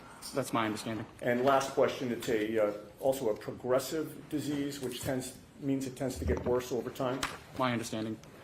All right. Now, when you first interacted with Karen Reed after you got to 34 Fairview and encountered that whole scene, it was clear to you that a major focus for her was whether John O'Keefe was alive or dead, correct? Correct.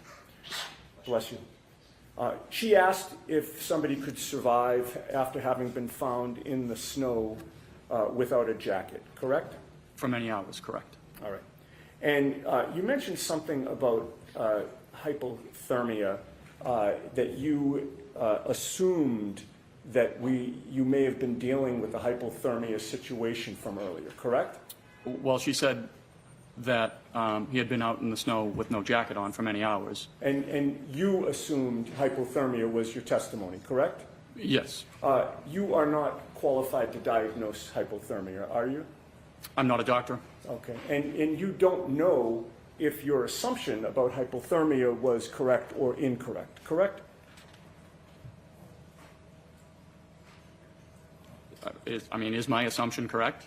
My question is that as you testify here today, after having dropped off Karen Reed at the hospital for that Section 12, you don't know if the assumption that you made that you were dealing with the hypothermia situation was correct or not.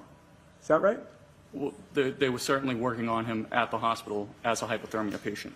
You don't know if your assumption was correct or not, sir. I guess I don't.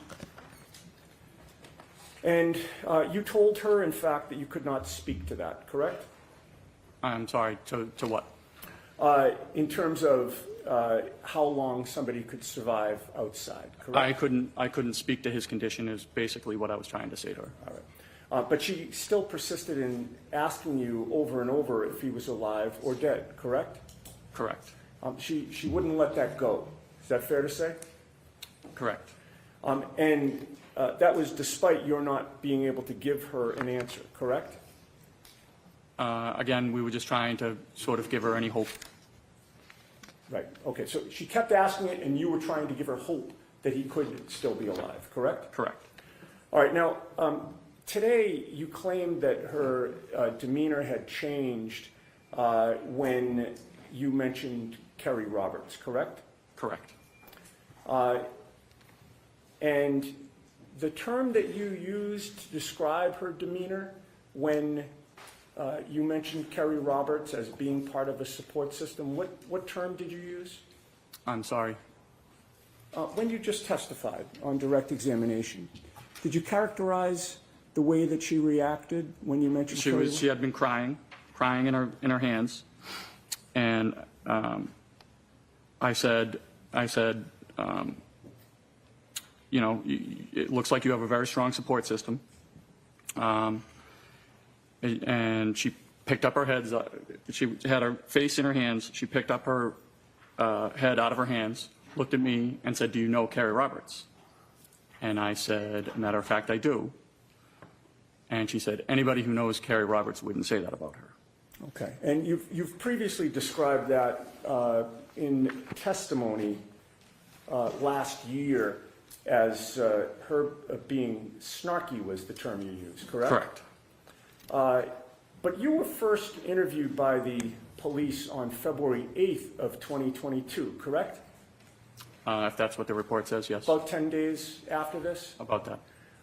And the events of January 29th were fresh in your mind on February 8th of 2022, correct? As fresh as they are today. Okay, so you do not allow that your memory was better on February 8th of 2022 regarding January 29th of 2022, it wasn't better on February 8th than it is today, is your testimony? I would feel it's just as good. Okay. Your memory does not get better over time, correct? For this case, it seemed to stick out to me. Okay, so are you testifying that your memory gets better over time? No, but That would be crazy, wouldn't it? correct. In that February 8th, 2022 interview, you were asked about Kerry Roberts, right?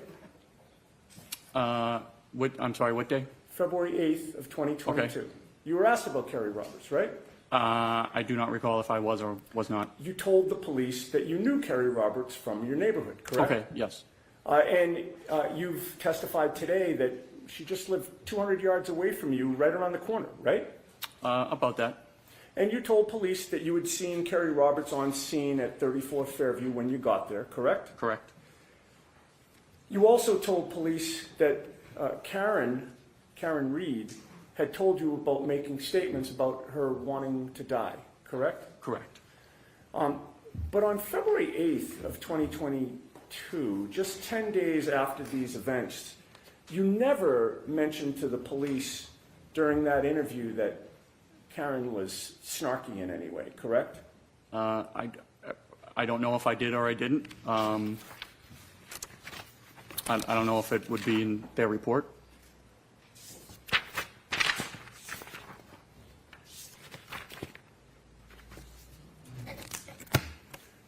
If you saw that report, would it refresh your memory as to whether or not you mentioned snarkiness? I don't think I mentioned snarkiness that day, no. Okay. All right, well, that answers my question. Okay.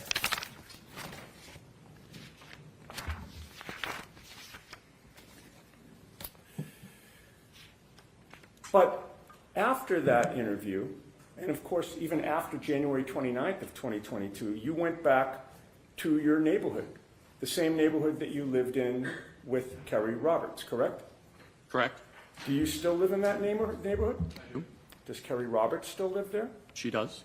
So you and Kerry Roberts have continued to live in the same neighborhood for years after January 29th, correct? We have. And before you ever encountered Karen Reed that day, you had interacted with Kerry Roberts in the past, correct? Briefly, yes. Well, you were both on the same neighborhood Facebook page, were you not? Yes, that's why I volunteered to bring the fire truck to the Right. block So party. one time she had posted on that neighborhood Facebook page that she wanted to have a fire truck at the neighborhood block party, correct? Correct. And that's when you replied and volunteered that you would bring the fire truck to that block party as she requested, correct? Correct. And you also worked with Kerry Roberts on the Ponkapog Civic Association, did you not? I did not know. She worked on the board prior to my arrival on the board. So you both worked on the same board, but just at different times? Different times, correct. All right. We had, I think you had touched on this earlier, in addition to knowing Kerry Roberts, having been with the Canton Fire Department since 2006, there have been many times when you've worked in conjunction with the police, correct? Correct. And in addition to the two police officers that you mentioned having seen at 34 Fairview on January 29th, that being Seraph and Merlaney, you know many other officers at the Canton police station. I do. And as you say, Canton's a small town, correct? Relatively. People know each other, correct? Correct. You also knew former state trooper Michael Proctor before you arrived at 34 Fairview, correct? I did. Michael Proctor actually was 2 years ahead of you in school, was he not? He was. And you learned at some point that your school classmate, Michael Proctor, was the lead investigator into the death of John O'Keefe, this case, correct? Yes. And in fact, when you spoke to the police in February of 2022, Michael Proctor was one of the troopers to interview you, correct? Correct. You did not go to school with Karen Reed, right? No, not to my knowledge. You didn't help coordinate neighborhood block parties with Karen Reed, right? Nope. You were not in a civic association that Karen Reed belonged to at any point, correct? Nope.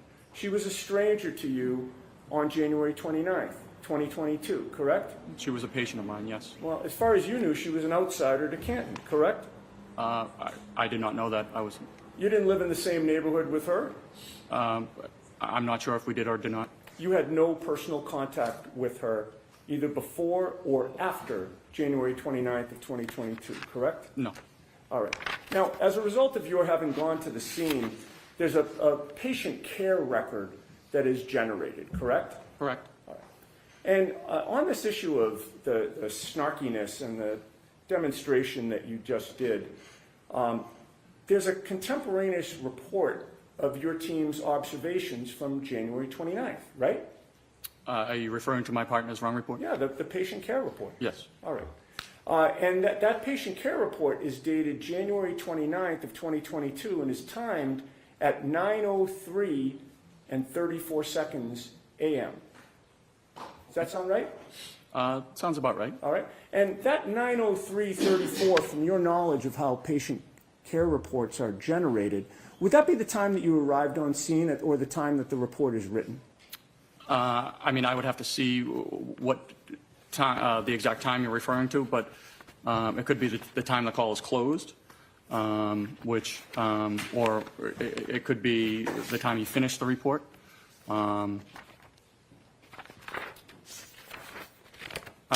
There could be multiple reports. I'm not exactly positive which report you're talking about. Okay. In any case, it was from that morning, correct? Well, it did. I assume so. I mean, there was only one morning that you went to 34 Fairview. Well, no, but there could be two reports. So the engine has to write a report and the ambulance has to write a report. But they're both about that morning, correct? Correct. All right. Now, there are boxes to fill out on the patient care record, correct? Correct. One of the boxes is primary impression. Yes. What does primary impression mean? That is just what we believe the patient's not complaint is, but what we believe the patient is suffering from. Okay. And that is listed on the patient care record for Karen Reed as a behavioral/psychiatric episode, correct? Yeah, so that's a box we check for just about any Section 12. Sure. And of course, that mentions nothing about snarkiness, correct? No, that is my partner's report. Okay. There's also a box for secondary impression, correct? Correct. What is secondary impression? That might be like just a secondary complaint most of the time. A lot of the times, patients don't have a secondary complaint. Okay, but in this case, it's listed as anxiety/emotional upset, correct? Yes. All right. And again, that mentions nothing about snarkiness, correct? That's my partner's report, yes. There's also a box for signs and symptoms, right? There is. And nowhere in the signs and symptoms box is snarkiness mentioned, correct? No, I don't think that would be medically appropriate. And then in the patient care record, it's recorded that Karen was found sitting in the front passenger seat of a friend's car, crying and visibly upset but cooperative, right? If that's my partner's words, yes. All right. And those words, actually nowhere in the patient care record is it listed that she was snarky in any way, correct? Again, that would not be something we would put into a patient care report. And you did not put it in, correct? It was my partner's report, and no, we did not put it in. Okay. And once Ms. Reed agreed to go with you in the ambulance, it's fair to say she was still upset and crying, correct? At times. If I may have a moment. Sure.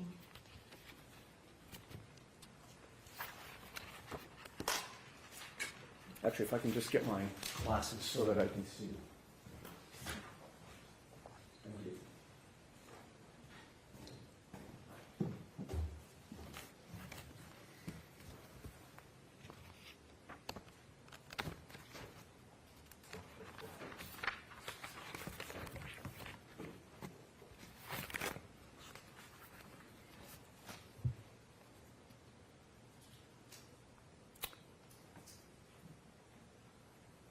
Okay. You had just testified that you said at times she was upset and crying when she got in the ambulance, correct? Correct. You testified on April 21st of 2022 before the grand jury, did you not? I did. And that was 3 months after the events that you're testifying about today? Roughly. And your memory back then was fresh, was it not? Yes. And you were asked the question, once she was in the back of the ambulance and she agreed voluntarily to go to the hospital, did she appear to calm down at that point? Do you remember that question? I do. And your answer was, I mean, she wasn't arguing against us at that point. I mean, once she, agreed to come with us voluntarily, I mean, she was still upset, crying, and talking on the phone. Do you remember that answer? I do. All right. You didn't mention in that answer that it was only at times that she was crying and upset, correct? No. Okay. The whole time, from beginning to end, Ms. Reed was constantly worried about John, was she not? Objection. Sustained. You recall that she was on the phone at one point speaking to someone that she called Papa, correct? Correct. Did you later learn that Papa was John O'Keefe Sr.? I am just learning that just now. All right. And in any case, you heard her say to Papa, is he dead? He's dead, isn't he? Sustained. You could hear on the other end of the line that Papa was saying something to her, correct? The objection sustained. May I approach? The witness or me? Sidebar. Okay.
It'll be short.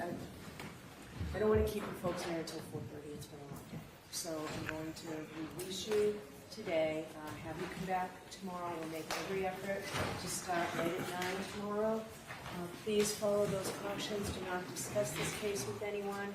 Don't do any independent research or investigation into this case. If you happen to see, hear, or read anything about this case, please disregard it and let us know, and be very careful on your social media, okay? Thank you. Have a good night. All rise, please.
We have slightly different speakers, so I'm just going to go through names and titles and spellings again.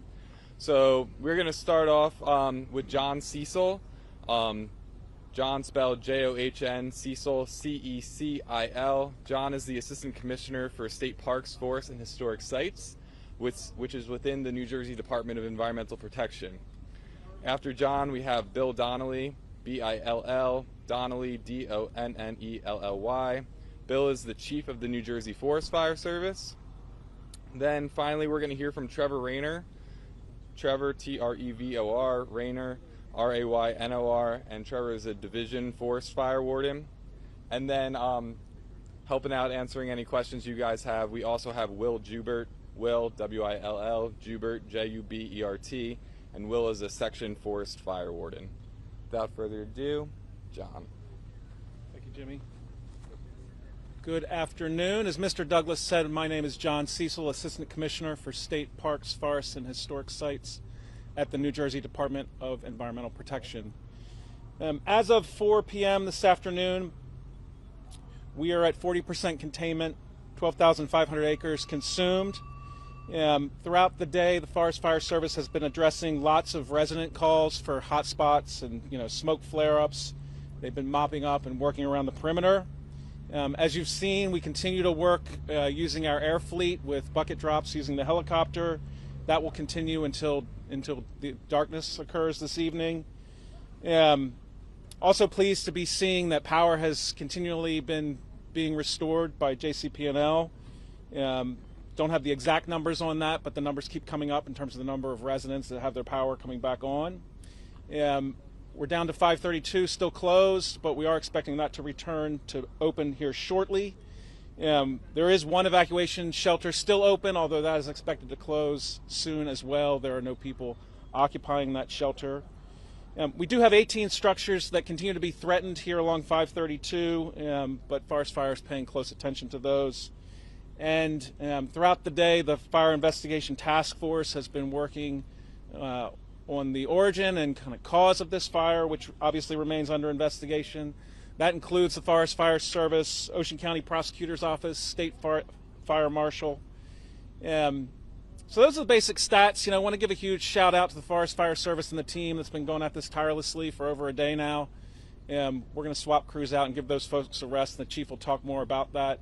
Also a big shout out to our partners, State Police, OEM, Ocean County, Lacey Township, Ocean Township, and the surrounding communities, the public, for their patience as we work through this. This has been a big fire. Took some good runs. We just took took an opportunity to fly over it before coming to talk with you all. It's impressive to see the intensity of those fire runs that made their way last night. Burned out that 12,500 acres, but we still got a pretty big box to work this in, and still some work to do to clean up around the edges. So we can take some questions at the end, but for now I'm going to turn it over to Chief Donnelly. Thank you. Hey, good afternoon. So here we go again. Seems like we're getting together doing this quite a bit. But right now, my job as the chief right now is to focus on the folks that are out there in the field fighting fire. We've got some folks that have been out here almost 24 hours now dealing with this fire. So in order to get them some rest and things like that, we're going to start to settle down here. As the night goes on, we're going to bring in some additional shifts. We're going to get the opportunity to send some of these folks home, as well as with some of our partners. Basically, I think we're going to start to downsize. Once the threat is gone in certain areas, we're going to start to release some of the fire apparatus you guys have seen out here working along the roads and things like that. Especially with nightfall coming, we want to just give our folks a break, keep them away from the forest, falling trees and things like that. So as far as the operational plan for this evening and going forward, I'm going to turn this over to Trevor, but I'll be happy to answer any questions once everybody's done. Good afternoon, everybody. Earlier I talked about the dangerous wildfire, the Jones Road fire here, and just to shed a little light, shed a little color on that. So oftentimes we get asked, what's the fire like and what are you dealing with out on the fire line? So here's sort of what went on yesterday. The fire started, and it, as you all knew, grew rapidly, spread and spread and spread, and we tried to stop it here and there, and eventually made some success there. But so what went on between then and now type of thing. So these fires, with the dryness and the winds, they throw spot fires and embers, little tiny firebrands up to a mile out in front of that main fire. So even if we're successful in stopping the fire on this barrier, this control line, there's still embers that rain down, shower down on homes and mulch beds and firewood stacked near homes and decks and docks and tarps and boat covers and trailers and unimproved property. So so where all those embers land, there's always a firefighter at the end of those embers putting those embers out, which made it successful for us. So really, really great job to all the firefighters out there, putting those embers out, containing the fire, dealing with adverse conditions. When night came upon us, dealing with smoke, darkness, limited visibility, traffic, people, evacuating. Meanwhile, we're coming in. So we always like to urge, if you're to evacuate, heed our warnings, evacuate when we ask you to, because as you wait, that delays our response to get in to fight these fires. So just to shed a little light on what went on last night, and thank you very, very much. So happy to take any questions. If the fire that was spotted from the tower yesterday, the initial fire, is there anything around it? Any campgrounds? Any sites? I think it's fair to say that fire was in the Greenwood Wildlife Management Area. As I mentioned, it's under investigation. That wildlife management area is unimproved. In other words, that's a term that we use to talk about the lack of facilities that it has. It's pretty wild and untamed space. So it's not as if there was infrastructure there or a campground that you might see in a state park per se. So to the point of the cause of the fire, we'll have to wait until the investigation bears that out. Sir, to piggyback off of what he just said, spotted yesterday morning, and I believe Trevor had said that at that time it was only 10 to 20 acres, if I'm not mistaken, and it's now 12,500 acres burned. Can you just speak to how that happens and speak to how rapidly these flames can spread? Trevor, you want to take that one? Yeah, sure. So as I mentioned this morning, the fuels, the condition, the fuels are those leaves, those pine needles, debris on the forest floor. Really dry right now, droughty. We're still in a drought. So fuels are dry. We're at the peak fire season here. April 20th is right at peak. Nice clear sky today means low humidity, winds, warm temps. It's all ripe for fire spread. So those small, seemingly small fires can grow rapidly.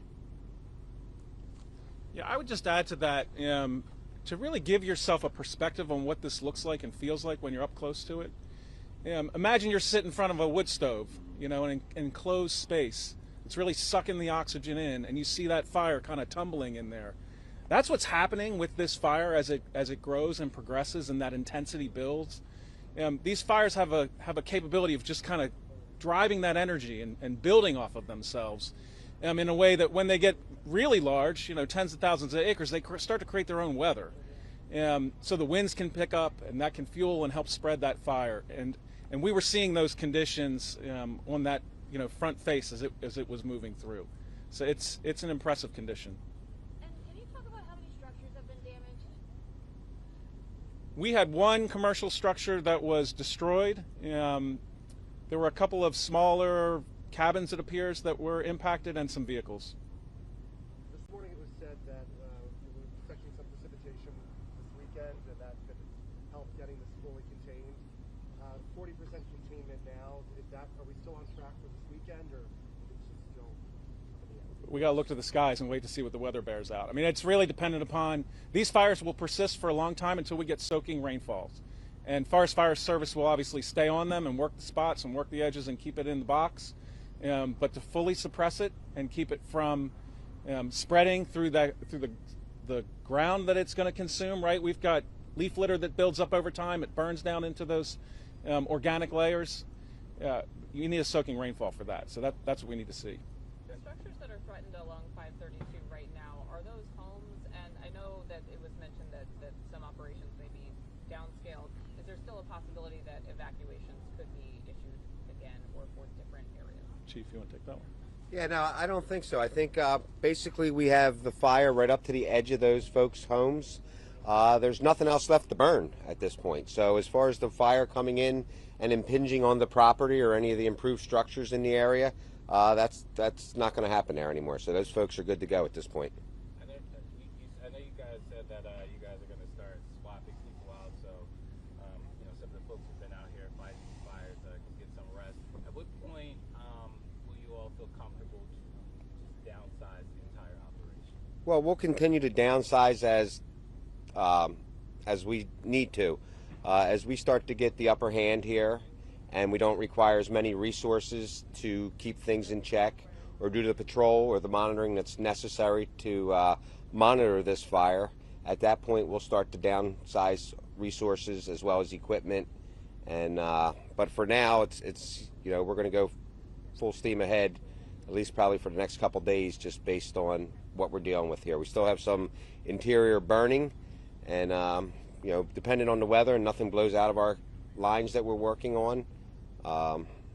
And like I said, you know, right now they're forecasting rain, and if in fact that comes true, well then I believe come Saturday we're going to be in a lot better shape than we are today. Air quality concerns, tell something about concerns in New York City. Anyone speak to that? Nope, I do not know anything about that. Right across the way here, we're seeing a lot of charred trees and charred fuel. Can you talk about what that is an example of? Was that a backfiring operation, or was that a situation where the fire came right up to the road here? Well, that was a backfiring. The fire was impinging. You guys have to remember, New Jersey has some of the most volatile wildland fuels in the entire country. You know, everybody's used to seeing California and things like that, that chaparral that burns up them hills and goes crazy. Well, these pine barrens out here are the exact same type of fuel model. They are just like having napalm spread across the ground. It's, you know, on the right conditions, when humidity's low and fires become wind-driven, it's just, you can see, you can have catastrophic fires as a result of those conditions coming together. So, in advance of the main body of fire coming, our objective is to starve the fire so that when the fire arrives into the area, there's nothing left to burn. So that's a practice that we use, backfiring off of a nice line or some sort of a boundary, something that'll keep the fire that our folks can work off of safely and watch for spot fires and things like that. So any natural boundaries or streams, roads, things like that is what we like to use to mainly keep our folks safe, and it's a good anchor point. So what you're seeing across the street, probably in, I would say for maybe a few hundred yards, would be the actual remnants of the backfire. However, had they not backfired, we'd be standing in black ground right here as well, because the fire would have certainly blown right across the road had we not gotten ahead of it and started to try to tie it up. What's the name of the area where the fire started, or was first spotted? I think we're using, it's the Greenwood Wildlife Management Area. And the road we used to just gain access was Jones Road. So that was basically where the name came from. Have there been any other injuries among firefighters or civilians at all? Not that I'm aware of.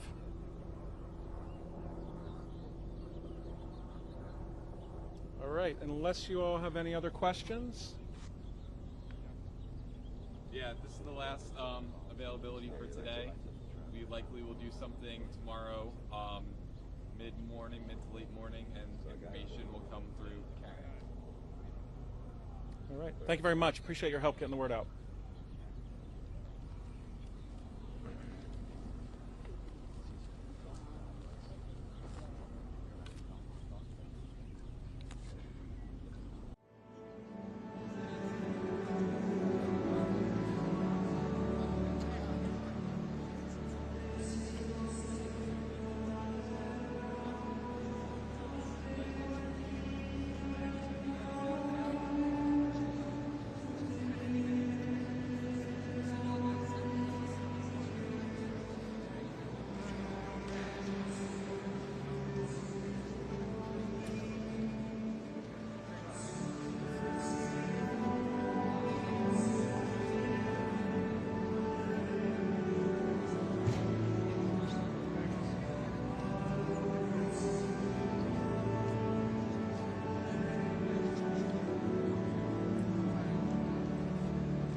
wonderful